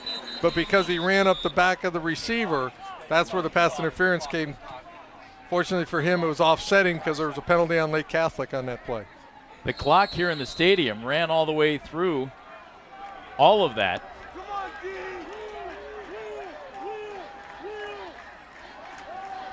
Ronyak cranks it up, throws it across the middle, and almost picked off. Nice job by the Knights defense. They gave up a couple of 1st downs. Lake Catholic had a nice methodical drive going, then they run Erjavec up the middle, stopped. Then they get the play where they stop them on the running play with McMullen in the backfield. And then they force the incomplete pass. Nice coverage on that one. They're going to get the football back.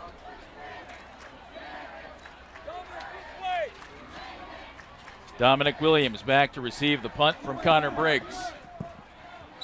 Ball goes out of bounds right around the 20-yard line. That's where Hoban takes over.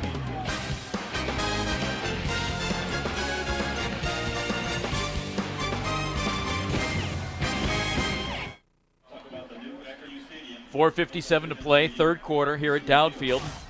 Lake Catholic on top of Hoban, 14-7. That was our score at halftime on our First Merit Bank High School Football Game of the Week. Jeff Phelps along with Mike Pagel, Dion Miller. Happy to be with you here as Hoban getting the football back, but penalized as we were going to break. Ball is pushed back to the 10-yard line, so the Knights not very good field position to get started here, Mike. No, that's exactly what's been hurting them all this game is Lake Catholic has done just enough to keep the ball deep in Akron, Hoban territory. Other than the 1 interception, the Knights have not had very good field position starting, and when you're running a running type of team, you like to get a short field every once in a while. Dominic Williams in there at quarterback, not Josh Masters. Gets it out to about the 19-yard line. Joe Ribeiro makes the tackle for Lake Catholic, another sophomore playing for the Cougars. Masters hurting his left wrist on Hoban's last possession, had ice on it on the sidelines, wanted to come back in, but either he's injured or just strategically, Hoban wants to go with Dominic Williams in there with the running look on offense, which they did for a couple of series in that first half and did it very effectively. Well, that's how they scored their first touchdown, with Dominic Williams as the quarterback. On 2nd down and 1, Williams picks up a first down out to about the 25-yard line. Urjevec on the tackle. Sorry, Mike. That's all right. Just straight power football. You get direct snap to Dominic Williams, and he's just going to go off the right side, and this powerful offensive line is starting to bang a little bit on this Cougar defense, and it's just pure power. Get that big, strong running back who likes to head to the goal line up behind him and let him run. Josh Masters no longer with ice, instead taped up. It's his non-throwing hand. I would expect we will see Josh Masters back in this game, Mike.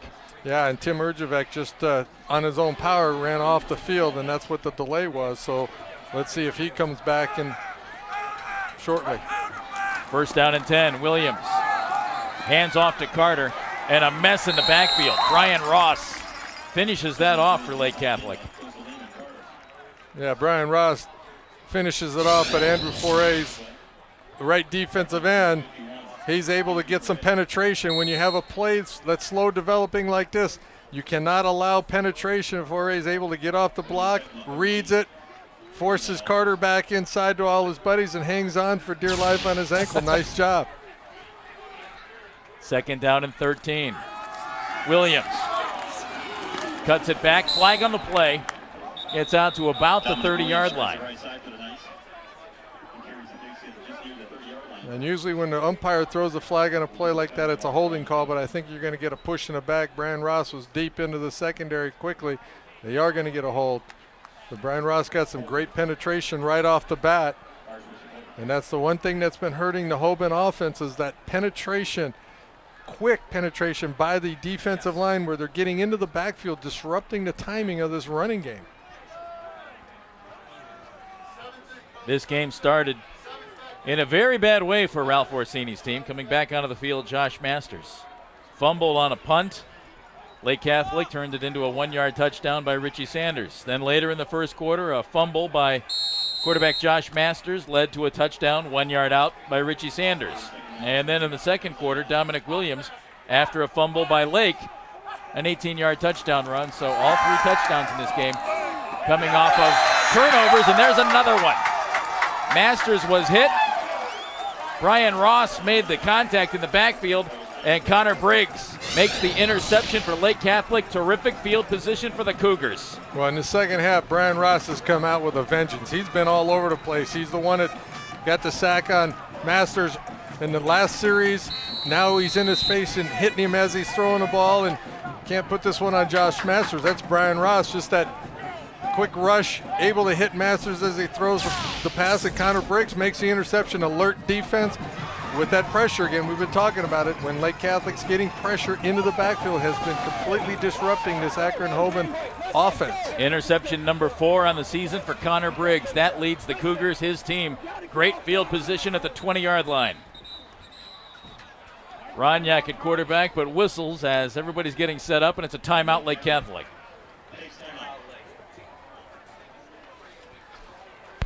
Big pressure. Brian Ross coming through, and it turns into the interception by Connor Briggs, Mike. Yeah, it does, and it's just Brian Ross does a nice job here. Sometimes when a defensive lineman, they always want to go. This time Brian Ross gets up in the line of scrimmage, kind of plays patty cake a little bit with the guard. The guard kind of relaxes. You saw them. They were kind of just patting hands and kind of had their hands on each other. And Brian Ross was looking for the run, saw his play action. He had delayed. He just burst around the offensive guard and was able to get into the ribs of Josh Masters, and Josh is not able to get a nice pass out there, and it's intercepted. Last 2 times Lake Catholic was in this situation, we saw a steady diet of this guy, Richie Sanders, number 5. And each time, Mike, after the turnover, Richie getting a 1-yard touchdown run. Well, that's Lake Catholic has been controlling the line of scrimmage and been moving the football up and down the field all day long. The 2 times they got the turnovers in the first quarter, they were able to put it in the end zone. Now they're in right here on the 20-yard line. They're in great field position now. Let's see what happens. See if this night defense can rise up and keep the Cougars out of the end zone. Sanders averaging just 3 yards a carry tonight, however. 13 for 39 yards, adds to his total here. Gets down to about the 15-yard line. Both defenses have been playing very well. You have 2 teams that love to run the football. They hang their hat on their power running game. Both teams have very good runners. A little different on the Akron Hoban side. They happen to be more power type of guys. Sanders more of a let me find the hole and let me slice through the hole. But these defenses are making plays on both sides of the ball. Sanders picks up 5 on first down, 2nd and 5. And here's Richie Sanders one more time. Cuts it back down to about the 10-yard line. Looks just a little short of a first down for Lake Catholic. And this play is designed to go off tackle, but watch how the night defense will seal it all down inside and force Sanders to go outside, which he's comfortable doing that. But then watch the hit, watch this secondary play by Hoban. And that's Andrew Volchek coming up from the secondary spot, hitting Sanders in the face and just slowing him right down so the rest of that defense can pursue and make the play. It's 3rd down and 1. Matt Fee is the deep back here. And the Hoban players are clapping. On a 3rd and 1, this would be a nasty penalty against Lake Catholic.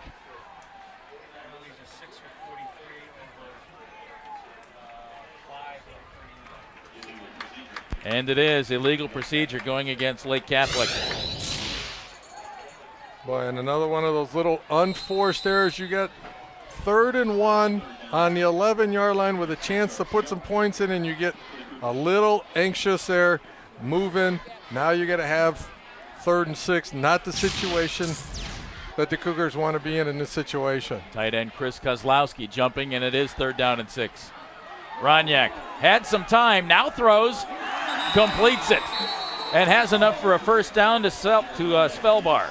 Yeah, Zach Svelbar, he's going to run the fade. He's going to go deep. He wanted to throw the ball up over the top. But what happens is it's covered. So when Roniak goes to scramble to the right, Zach Svelbar, he does a great job of coming back to give him an outlet. Nice throw, nice catch. Going to go for naught, though, because of a penalty on Lake Catholic. Again, Lake Catholic had a 3rd down and 1. Then they pick up the first down on a 3rd down and 6 after a penalty. And now, first down nullified by a biggie. And it's from the point of infraction penalty. So not only do they lose the 10 yards, but since it was a handful 5 yards back in the backfield, now they're looking at 3rd and forever. This is not the situation that Coach Bell wants to be in. We're in their 3rd and very long passing situations. From 3rd and 1 to 3rd and 22. Urjevec gets some of it back. But boy, a wasted opportunity right there by Lake Catholic because of self-imposed mistakes. Volchek on the stop for Hoban. But the field goal unit coming on the field right now for Lake Catholic. Well, nice play selection, though, by the offense for Lake Catholic. Don't force a pass. Let's see if they can get some yardage, get up here close enough to try this field goal, which will put them 2 scores up. Ryan Luby 41 yards away. Patrick Kramer is the holder. Kick is up, and it's going to be a little short and a little right by Ryan Luby. 53 seconds to play in the 3rd quarter here at Dowd Field, and Hoban takes over. 14-7, Lake Catholic on top as Luby not able to convert from 41. Just a nice kick, just a little bit short on his distance, but we had talked about it at the beginning of this drive. After the interception, can this night defense rise up and keep points off of the board? And they did just that. Now let's see what Josh Masters can do, who's back in a quarterback. Look right, has a lot of room left, trying to spin, get loose, and he can't quite do it. Gets about a yard on first down as we are getting ready to end the 3rd quarter here at Dowd Field. Yeah, they wanted to throw the little screen, running back screen on the run to the outside here. And Josh Masters didn't like the flow of the defense, the Cougar defense was really getting after it, so we did the right thing. Pull it down, see if you can pick up a yard or two, and look at the scoring offense for this Archbishop Hoban offense. 31 points a game tonight. They're being held to 7 so far. Last 3 weeks, 63 points against Harvey, 38 against Holy Name, and 38 against Elyria Catholic. But Lake Catholic doing an outstanding job defensively tonight against Hoban.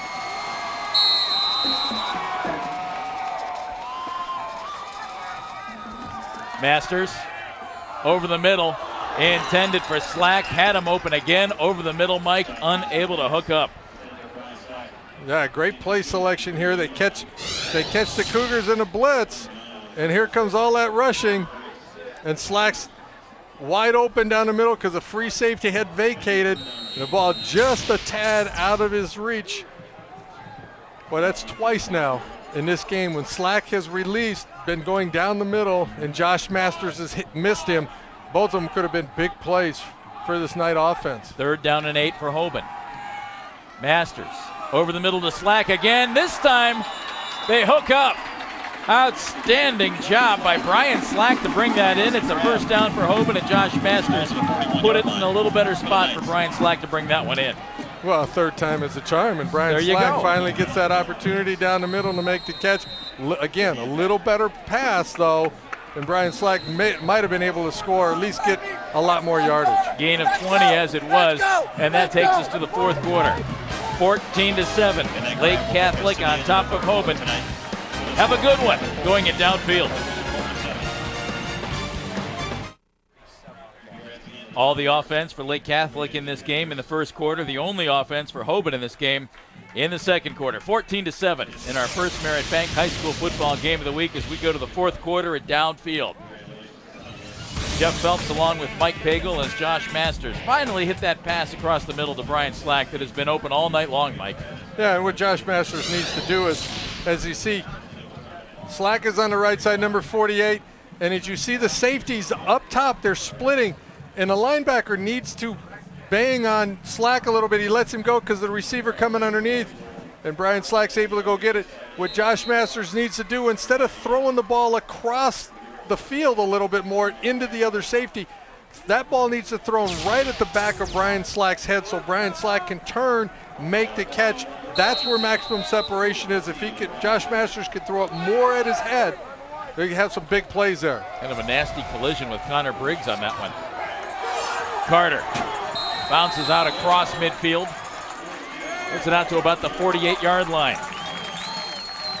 Gavin, that's one of the first times all game where Carter is able, after initial contact, to bounce off of it and pick up more yardage. Just a little bit of smash mouth, little zone blocking, put your hat on a hat and push your guy wherever he wants to go and let Lehman Carter III find the hole. One of the few times all day he's made the first guy miss. Matt Lender had the first crack at him.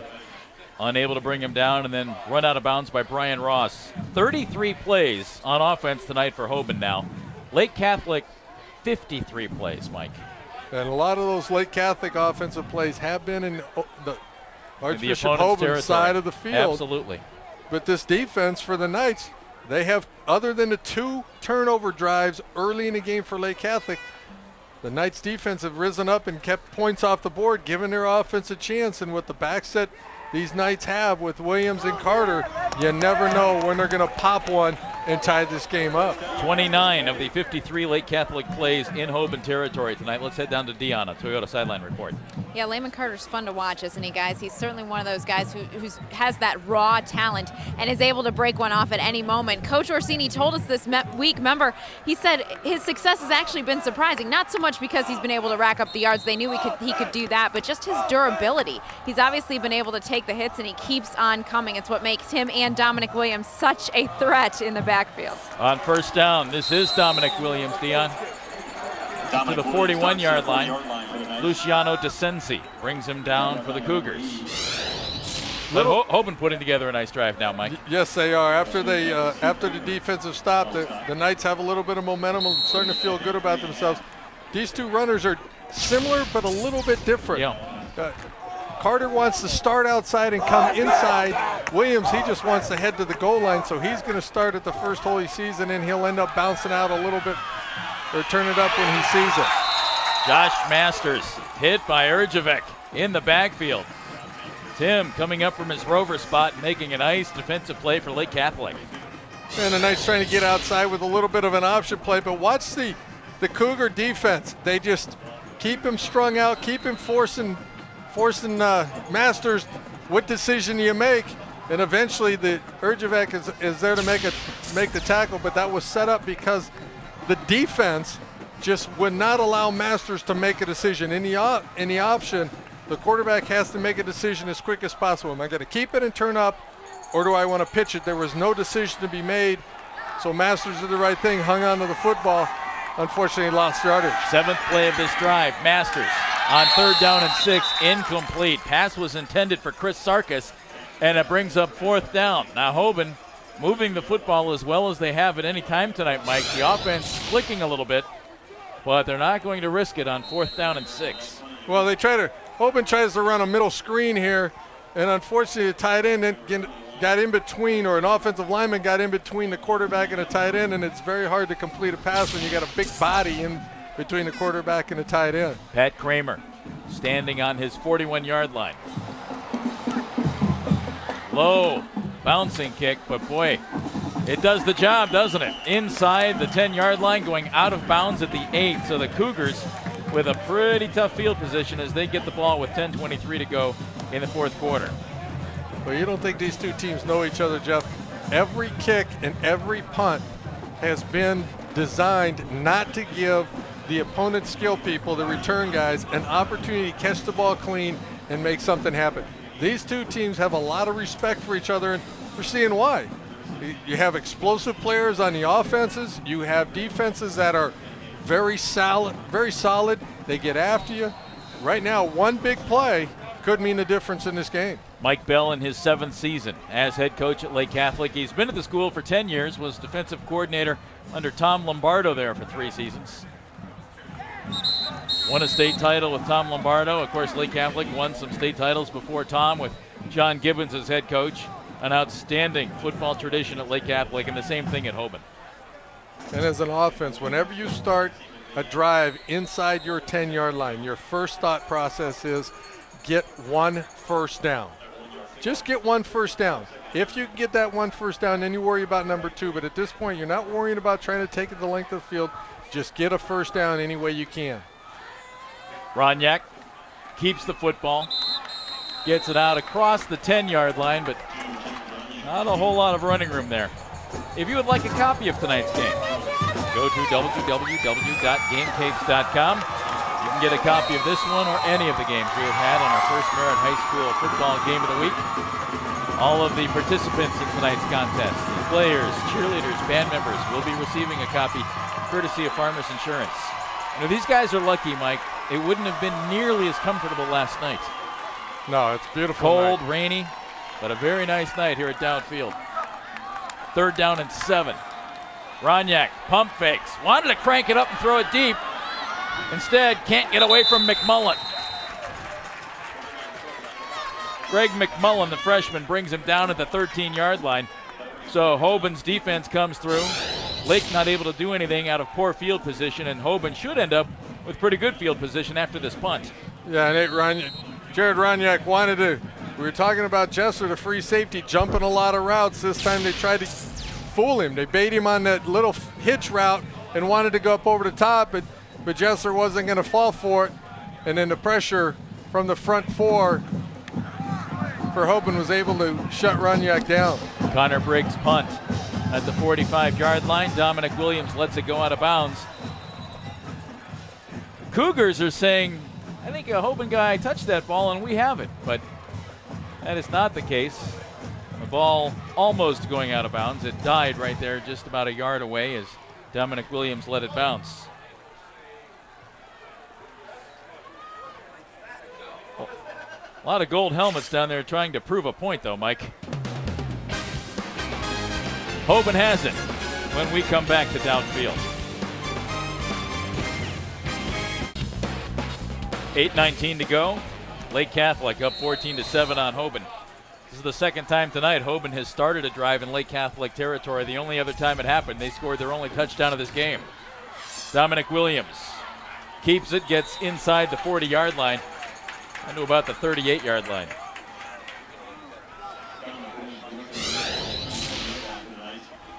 Layman Carter, Dominic Williams coming off huge games last week, and not so much tonight.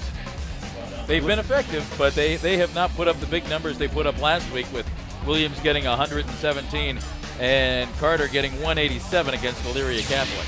And a lot of those yards for Dominic Williams came in on that pretty long touchdown run, 25-yard touchdown run that he had. Fumble on the play. Dominic Williams had it. He loses it. Lake Catholic has the football.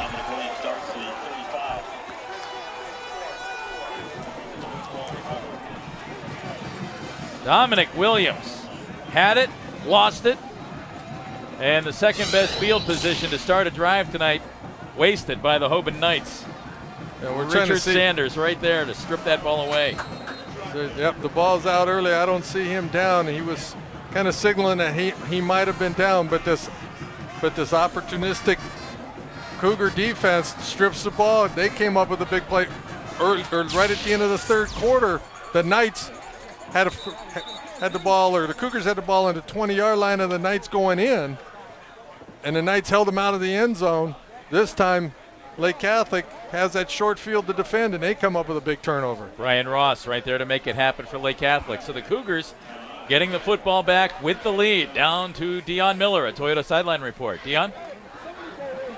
Short offensive drive. The Cougars clearly very frustrated on the sidelines, but their coaches said to them, hey, let's keep our heads up.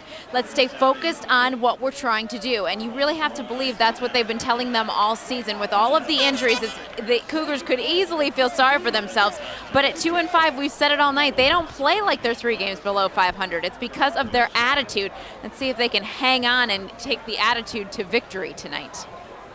They've looked good the last couple of games, Mike. And last week, their most impressive performance of the season, 35-7 winners at Holy Name.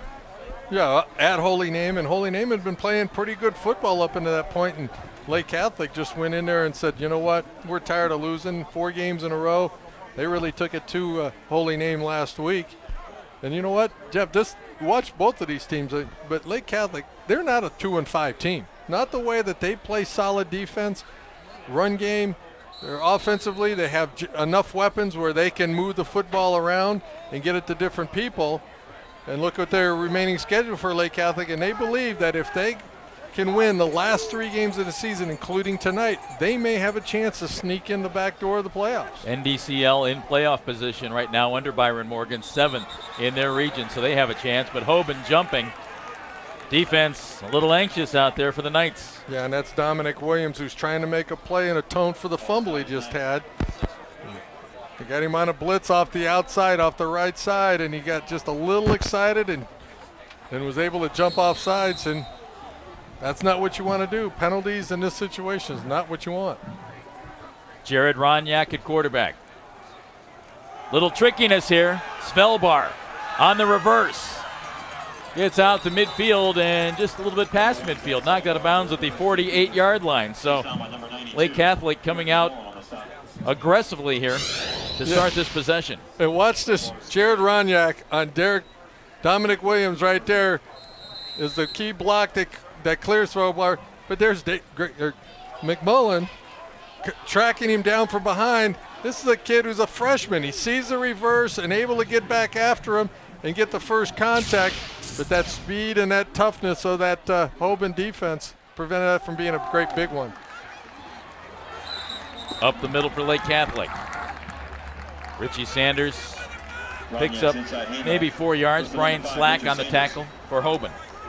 Yeah, and Brian Slack, this is a tough play for a defensive end like Brian Slack or McMullen, because the quarterback's either going to hand the ball underneath or he's going to take off and run with it. And Brian Slack, he does a good job of reading that it's the back going underneath, and he's able to make a play.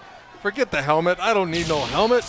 I'm a defensive lineman and a tight end. Who needs a helmet? Let me go make some plays. Nobody's going to see you through the helmet on television, so a convenient losing of the headgear there for Brian Slack. So he's spoken like a true TV personality. Sanders, terrific run. Inside the 30-yard line, Richie Sanders, when his team needs it, comes up with a biggie.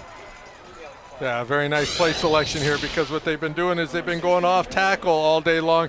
This time this play is designed to go a little bit outside, and that night defense is penetrating, trying to come up the middle and the inside, and Sanders is able to get outside, and maybe the reason why he was able to get outside, holding on Lake Catholic. Here we go again, Jeff. Man, we have had some terrific runs brought back by holding penalties in this game, Mike. Well, both these coaches got to be going crazy at this point in time. Every time there's a big play, and I know both of these defenses are very good, Jeff. Maybe that's what's causing it. But you cannot allow yourself as a offensive player to reach out. If the guy has you beat, don't compound it by reaching out and grabbing him. Let him go. Hope your back can make him miss. Go to the next level and get somebody else. You never know. Mike Bell's team with the football, with the lead. A score on this possession would be absolutely huge for the Cougars. 2nd down and 11. Roniak has it. Puts his head down, gets back most of that 11 yards. He's out to the 39-yard line. And make it the 41-yard line. He'll be just a little short, maybe 2 yards short of the first down. Volchek on the tackle for Hoban. A little bit of play fake. Look at all the blue jerseys jumping all over Sanders, right?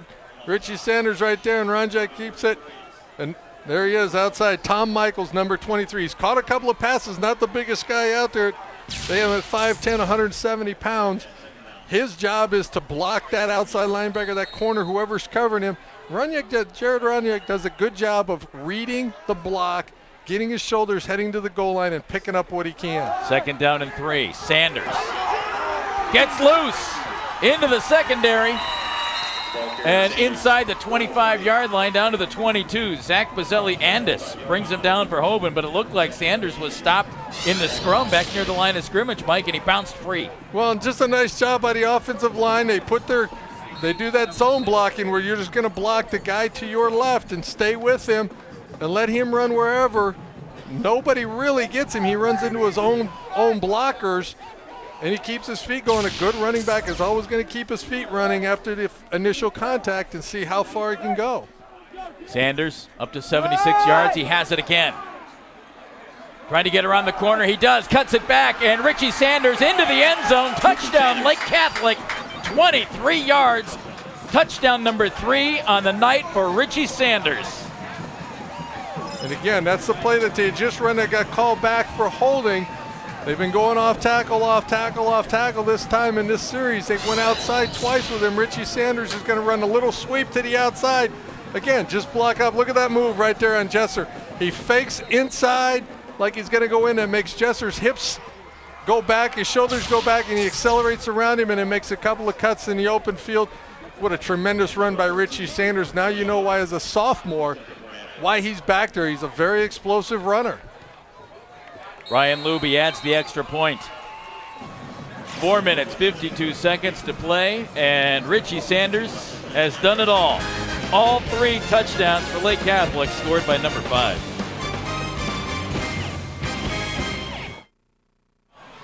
Three touchdowns for Lake Catholic tonight, all coming after turnovers by Hoban. 21-7 with under 5 minutes to play here at Downfield. Get ready, Monday, 7 o'clock. Josh's Cribs follow Cleveland's favorite football player from Kent State who wears number 16. The zany antics of Josh Cribs. Exactly. Brought to us by Get Go from Giant Eagle. Get in, get out, get going. Josh's Cribs, Monday, 7 o'clock, right here on Fox Sports Ohio. 6-play, 64-yard drive. Richie Sanders taking it the final 23 to put his game up by 2, or his team up by 2 touchdowns in a game where touchdowns have been hard to come by, Mike. So Hoban in a really tough spot right now. Yeah, that's the first explosive type of run that we have seen all game that hasn't been called back by a penalty. That's really true.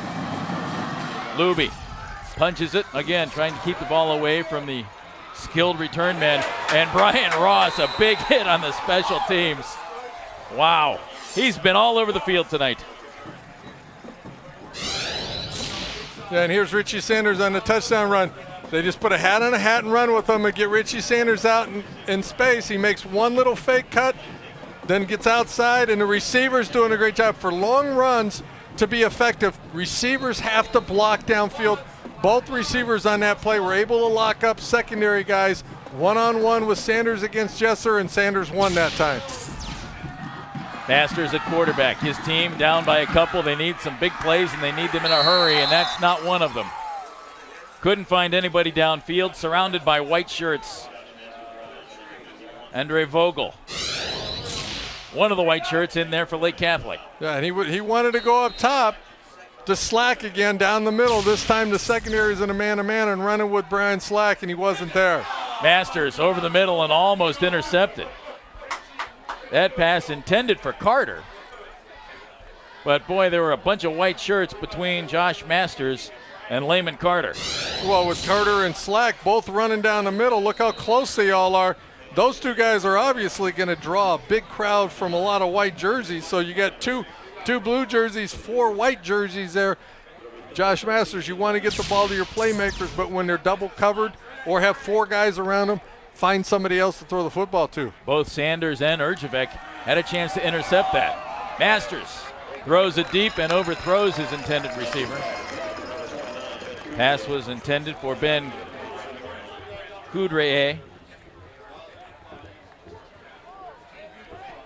That'll bring up 4th down for Ralph Orsini's Hoban Knights.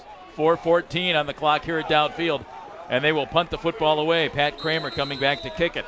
3rd 3 and out for the Knights tonight.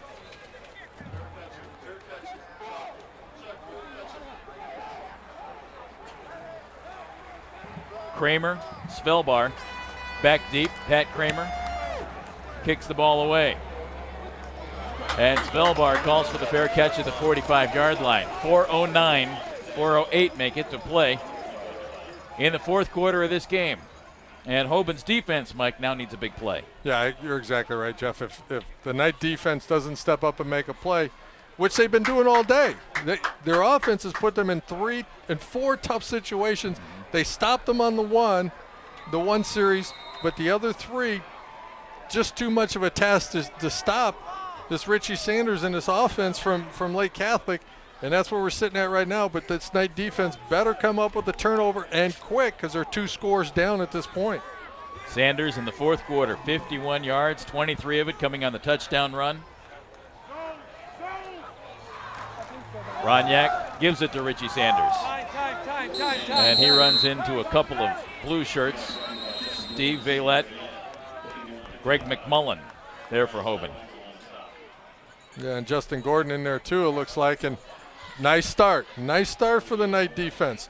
Get some penetration, make Sanders go sideways, and make the tackle and prevent that good 1st down run. Good being 4, 5, 6 yards, which puts Lake Catholic offense in the driver's seat right now, 2nd and 11.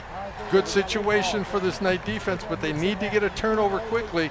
They're going to end up burning up all their timeouts just to keep the clock from running out if they cannot get a turnover in this series. Lake Catholic injuries all season long really hampered the Cougars' efforts this year, but they've dealt with it well, and they're playing their best football of the season right now when it matters most. I think you stay the course. You know, our objectives, our vision hasn't changed at all. You know, I still think we have a real possibility of making the playoffs, but we've got to take care of business ourselves. And really, the only goal that's unattainable for us now is our undefeated season. I think all our others, a chance at a league title, a chance of making the playoffs, winning a state title, all those things are still there. They have some numbers to fight through, Mike, but their play on the field the last couple of weeks has been very impressive. Urjevec, no running room on that one. And again, Justin Gordon stepping up and making a tackle on it. Young man is stepping up, and he's the time Lake Catholic tried to spread him out and force Archbishop Hoban to spread their defense way out, hoping that Urjevec could find a seam in there, but Gordon said, no, not going to happen in this series. I'm not going to let you get any forward momentum going at all.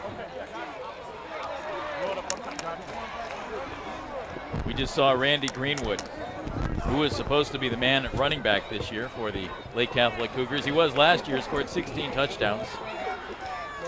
There's Darian Newlick.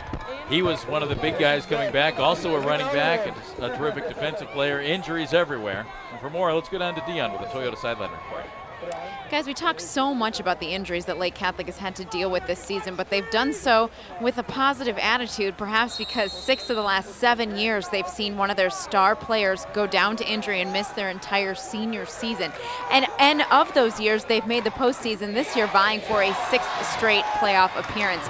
So obviously they're doing something right. The assistant coaches have been to credit for the attitude this team has had, and they've told them, we are going to play 48 minutes of football every week, no matter who is on the field. We are going to play Cougar football. It's something they've unfortunately had to deal with, but they seem to be rising to the occasion tonight. Well, they've played very, very good football in the last 3 weeks, there's no question. And Richie Sanders, all 3 touchdowns tonight. That makes it 6 touchdowns in 6 of the last 7 games for Richie Sanders, and 2 or more touchdowns in the last 3 games. He had 2 touchdowns in each of the last 2, and now 3 tonight, Mike. Well, and you can see him. He's starting to run with more and more confidence. He's a young man who was hurt at the beginning of the year, or last spring he got hurt, and they didn't know if they were going to have him, and he's come back healthy, and the more he carries the football, the better, the more confident he's getting. You can see that he sees the field pretty well. Nice moves in the open field. He's a glider. He's not really a guy that you look at and go, wow, look at those moves, this, that, and the other. But he just plays within himself. When he puts his foot in the ground, he makes the right cuts. He sets cuts up, lets his lineman do the blocking, and keeps his feet moving when he's in the pockets. This young man's going to be a pretty good running back in the years to come. Hoban's defense didn't come up with the big play, but does come up with a stop. Briggs in punt formation. And Hoban will get the ball back with plenty of time on the clock, but perhaps lousy field position. A good one by Connor Briggs. Flag on this play. Dominic Williams gets it out across the 15-yard line, but flags on the play. Williams takes the ball to the 16-yard line. We do have several markers on the field.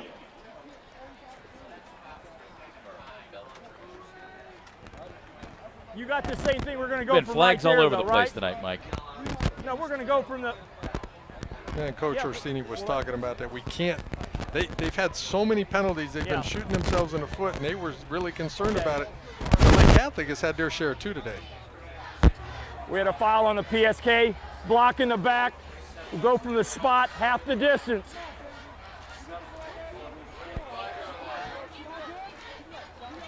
Lake Catholic been very opportunistic tonight, Mike. Yeah, they really have. I mean, you get the punt that was muffed, and then the sack of Masters who fumbles, and then Masters getting hit as he throws with the interception. And this was the big one right here, because Hoban was starting at midfield in this drive. That was the second play of the drive, and the Cougars stripped him, got the fumble, went down and scored to make it 21-7. That was a huge turnover. From his end zone, Masters throws incomplete. Pass was intended for Luke Cummins. Tough play, tough route to throw when you're playing, when the defense is playing 2 deep zone. You send 2 receivers deep down the sideline, nobody down the middle to hold the safeties. Those safeties can just get wider and just start running right toward those wide receivers. And if you're going to stick it on that wide receiver, that safety is going to drill him at the same time. Not a good design play there. From the 5, 2nd down and 10. Masters has a lot of room to run. Josh Masters out across the 25-yard line to the 28. Masters seeing the opportunity, Mike, taking off and getting a big chunk of yardage. Well, that's what Coach Orsini said, that they thought he could throw the football, and he's thrown the ball fairly well this season, but the big thing that he's been able to do is show that he can run with the football, and that was a big one there for the Knights. 23 yards for Masters. It worked once, doesn't work twice. Tripped up Dylan Stewart. Got a hand on his foot and brought him down. Nice coverage by the secondary, and it's forcing Masters to step up, and Dylan Stewart he's getting a little bit of push, but he's got his eye on the quarterback, and when Masters comes his way, Stewart's able to make the sack. 2nd down and 11, a pump fake. Throws it deep, and it's intercepted. Intercepted by Lake Catholic. That is Connor Briggs, 2nd interception of the night, 5th interception on the season. And Connor Briggs right there to pick it off from Josh Masters. Well, and this is the same thing. It's you got the 2 deep zone, and you got the outside receivers going deep. And Connor Briggs is just reading the quarterback's eyes, and Josh Masters pumped that direction and stayed on that direction. And Connor Briggs just being a center fielder, reading the quarterback's eyes, going up, catching the ball at its highest point, as a defensive back should do. Nice job by Connor Briggs, just playing a game of football. Connor Briggs, obviously a guy who knows how to get after that football and pick it off. Number 5 on the season, that leads the Lake Catholic Cougar team. And just a sophomore, Jeff. A lot of sophomores. Lot of sophomores wearing white there. uniforms out there tonight, Mike. Now, we mentioned this before. All of the offensive linemen coming back next year. Chase Hounshell at left tackle. Mike Osselin, left guard. Nathan Lyons is the center. Jacob Stang at right guard. Bob Kukwa at 6'3", 330 is the right tackle. All of those guys coming back next year, along with Ronyak, Richie Sanders, Tom Michaels, Matt Fee, Zach Svelbar, Chris Kozlowski. An awful lot of talent coming back on this Cougar offense. And this team just keeps getting better and better every week. First down at 5. Sanders tripped up, nothing there. Let's head back down to Dion Miller on Toyota Sideline Report. You're talking about that offensive line and who's coming back. How about number 50, Chase Hounshell? He is the younger brother of Chad Hounshell, who is now wearing number 74 for the University of Central Florida Knights. But Chase has come along quite nicely. He has had to have some focus reminders by the coaches, but I think he'll be a great kid. He obviously stands very tall on that offensive line. Focus reminders. Is that the new terminology for wind sprints or something, Dion? I'm sure it is. Yeah, focus reminders. I just came up with that on the fly, too. I think it's pretty good. I like that. Use it if you'd like. I think I might. Thank you. You might want to patent that one, Dion. Yeah, you need to get a little copyright on that. Hounshell is a big kid, 6'4", 220 pounds. And as Dion mentioned, his brother Chad now playing college football at UCF. He filled out 2 more years to go on a 6'4" frame. And Chase and friends on that offensive line could be a real force in the next couple of years right here for Lake Catholic. Well, a nice play in the last one. It's that triple stack eye, running the power game out of it with Sanders this time. Ronyak fakes it, runs the option. Very safe play because you keep the ball in the quarterback's hands and he picks up the first down. Matt Fee gets a couple. Our Farmers play of the game. Actually plays of the game. It was 14-7. Dominic Williams at quarterback loses the football. Lake Catholic recovers, and as they have a couple of times tonight, they go down the field after a turnover, and Richard Sanders takes this one in from 23 yards out. And that's the difference in this one. It was 14-7 at the time. That made it 21-7. And Richard Sanders doing the job. The numbers aren't eye-popping, Mike, but they are so effective tonight for Richard Sanders. Well, the big eye-popping one is 3 touchdowns. All 3 touchdowns by that young man for this Lake Catholic offense. Matt Fee brought down in the backfield. In there in a hurry was Justin Gordon, the nose tackle. Well, Justin Gordon's one guy for the Knights who has not given up. He's making he's pretty been much hitting all night, every hasn't he? tackle in the last 4 or 5 series, or last 4 or 5 plays. It's been Justin Gordon making a play. He's getting some looks from some colleges. 6'2", 250-pound nose tackle. But the Cougars letting that clock run out. They came in at 2-5. On paper, certainly an underdog to the 5-2 Hoban Knights. But they are going to head back to Mentor with a victory. Their 3rd of the season and their 2nd straight. Lake Catholic ran 69 plays tonight. 39 plays in Hoban territory. They won the battle of field position, and that's what really won this game for them, Mike. Combine the turnovers with the great field position resulting from the turnovers, and Lake Catholic took advantage, and Hoban not able to overcome it. Well, and Lake Catholic was very opportunistic when they got the opportunities. 3 out of 4 turnovers, they were able to pound it into the end zone and score points. And their defense, the Lake Catholic Cougar defense did a fantastic job today, stopping a very powerful, very explosive Hoban running game. Had a couple guys back there, and Carter and Williams, who are very, very good runners, been putting up lots of yardage all year long.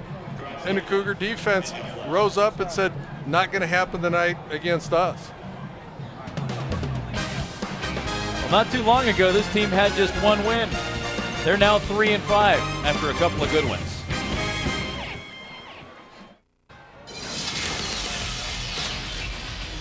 Welcome to the FSN Ohio High School postgame show. Here's your host, Dion Miller. Mistakes early for Archbishop Hoban. Lake Catholic capitalizes. They come away with a big victory in Week 8, 21-7. I'm here with the head coach, Mike Bell. Coach, first of all, congratulations. You knew this one was going to be big for your team. How huge of a win is this for you guys right now? It's a big win. It was the biggest game of the season so far, and the guys responded, came down here, did a great job, and I can't be more proud of those young men from Lake Catholic.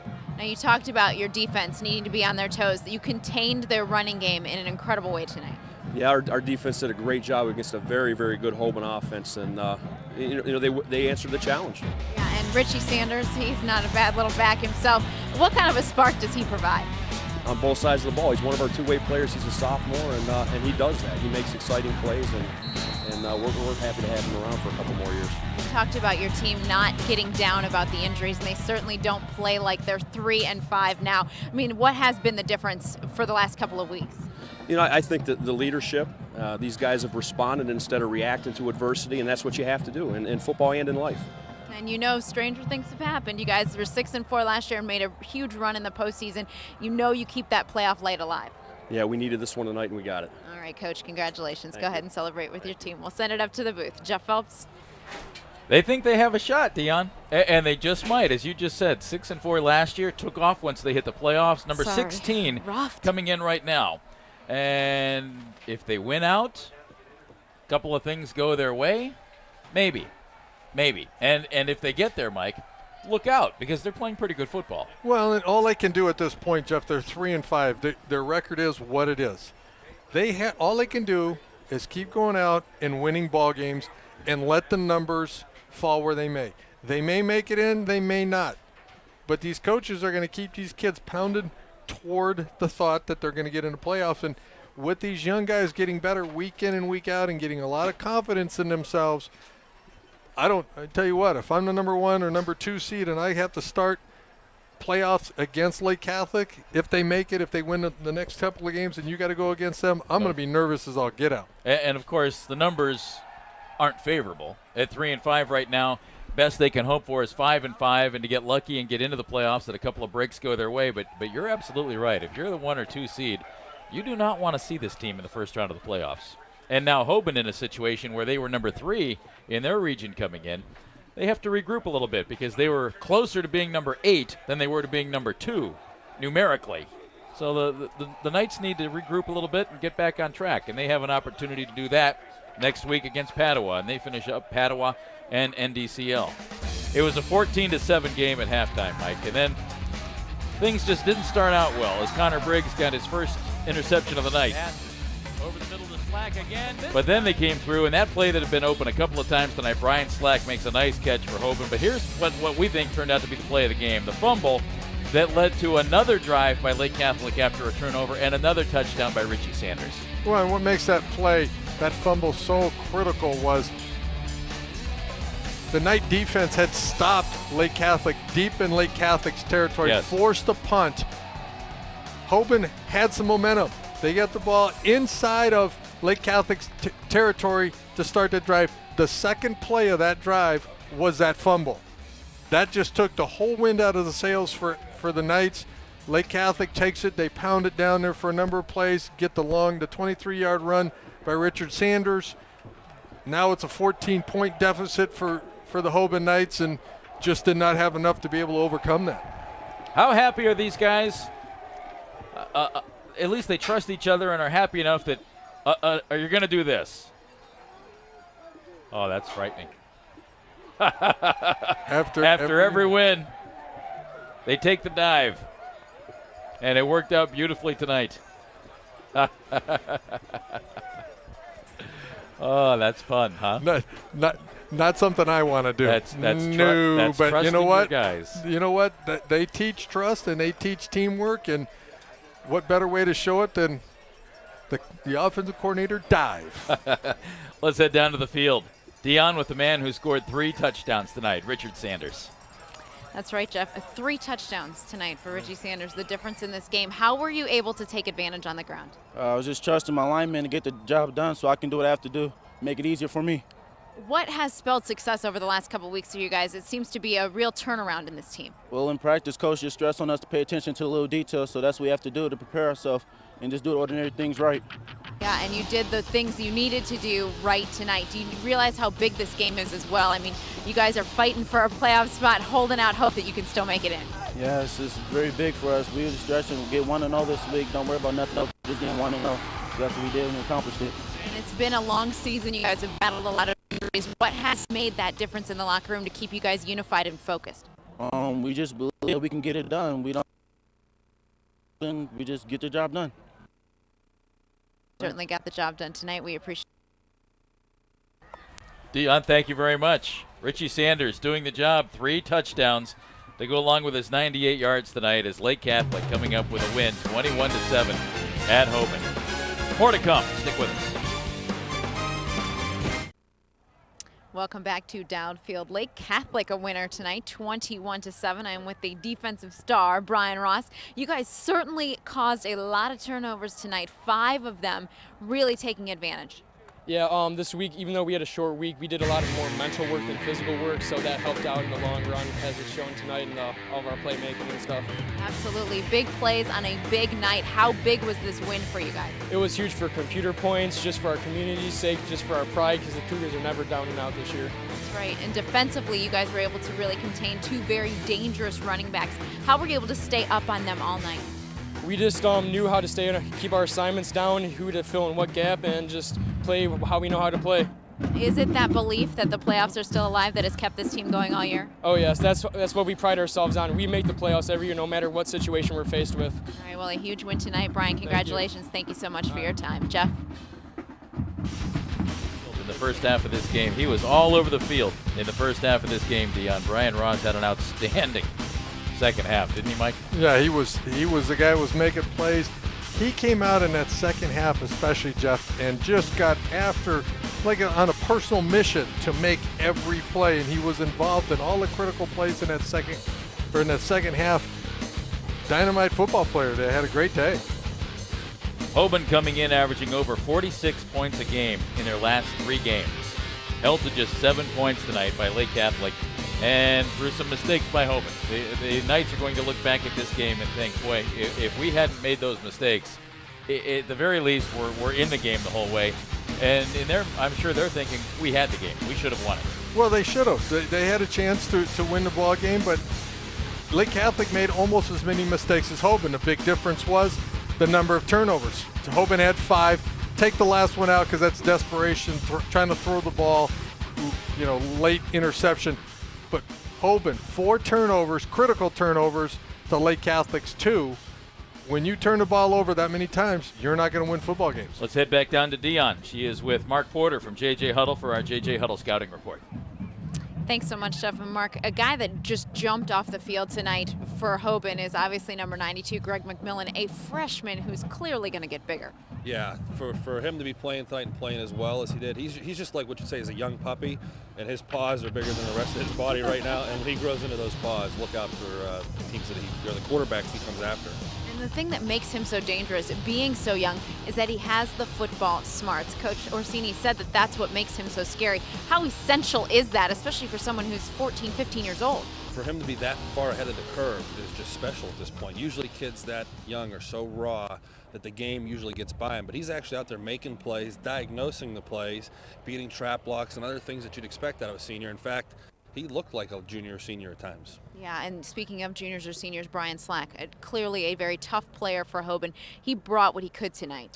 Yeah, Brian Slack's a player we've tracked for a couple of years now, and obviously he's going to Miami of Ohio. But tonight he showed why he'll be a tight end there, but he could also play on the defensive side of the ball, which is very surprising. As his frame grows is how his career will go at Miami of Ohio. If he outgrows tight end, he has a career over on the defensive side of the ball. Yeah, and the team that's going to be good for a while, Lake Catholic, those youngsters have certainly put up a lot for their team this year, especially Jared Roniak at quarterback. Yeah, I saw Menor Lake very early in the year, and they're a different team than they were early in the year. They are tonight. So in about a month and a half, they've transitioned to a new quarterback, some new skill guys, and you can see the rawness in the quarterback, but you can see the potential. I mean, he's a big kid, jumps off the screen, has a nice strong arm, and as he learns the offense and gets into his senior year, he's going to be a great prospect. All right, and next week we head to a Massillon-Jackson, Massillon-Perry showdown. Should be very interesting. Those two teams not real big fans of each other. We love to watch football. Hey, Jeff Phelps, why don't you put a bow on this one? Week 8, almost in the books. We'll give that a shot, Dion. Thank you very much. Mike, coming in today, Lake Catholic at 2-5, and the Cougars doing a really, really nice job in this one. Well, a young team that's just gotten better every week, and look out if they make the playoffs. The executive producer of the Fox Sports Ohio High School Football Game of the Week, Tom Farner. Coordinating producer Doug Johnson. Tonight's game directed by Bob Pennell, produced by Carl Patterson. Lake Catholic wins it.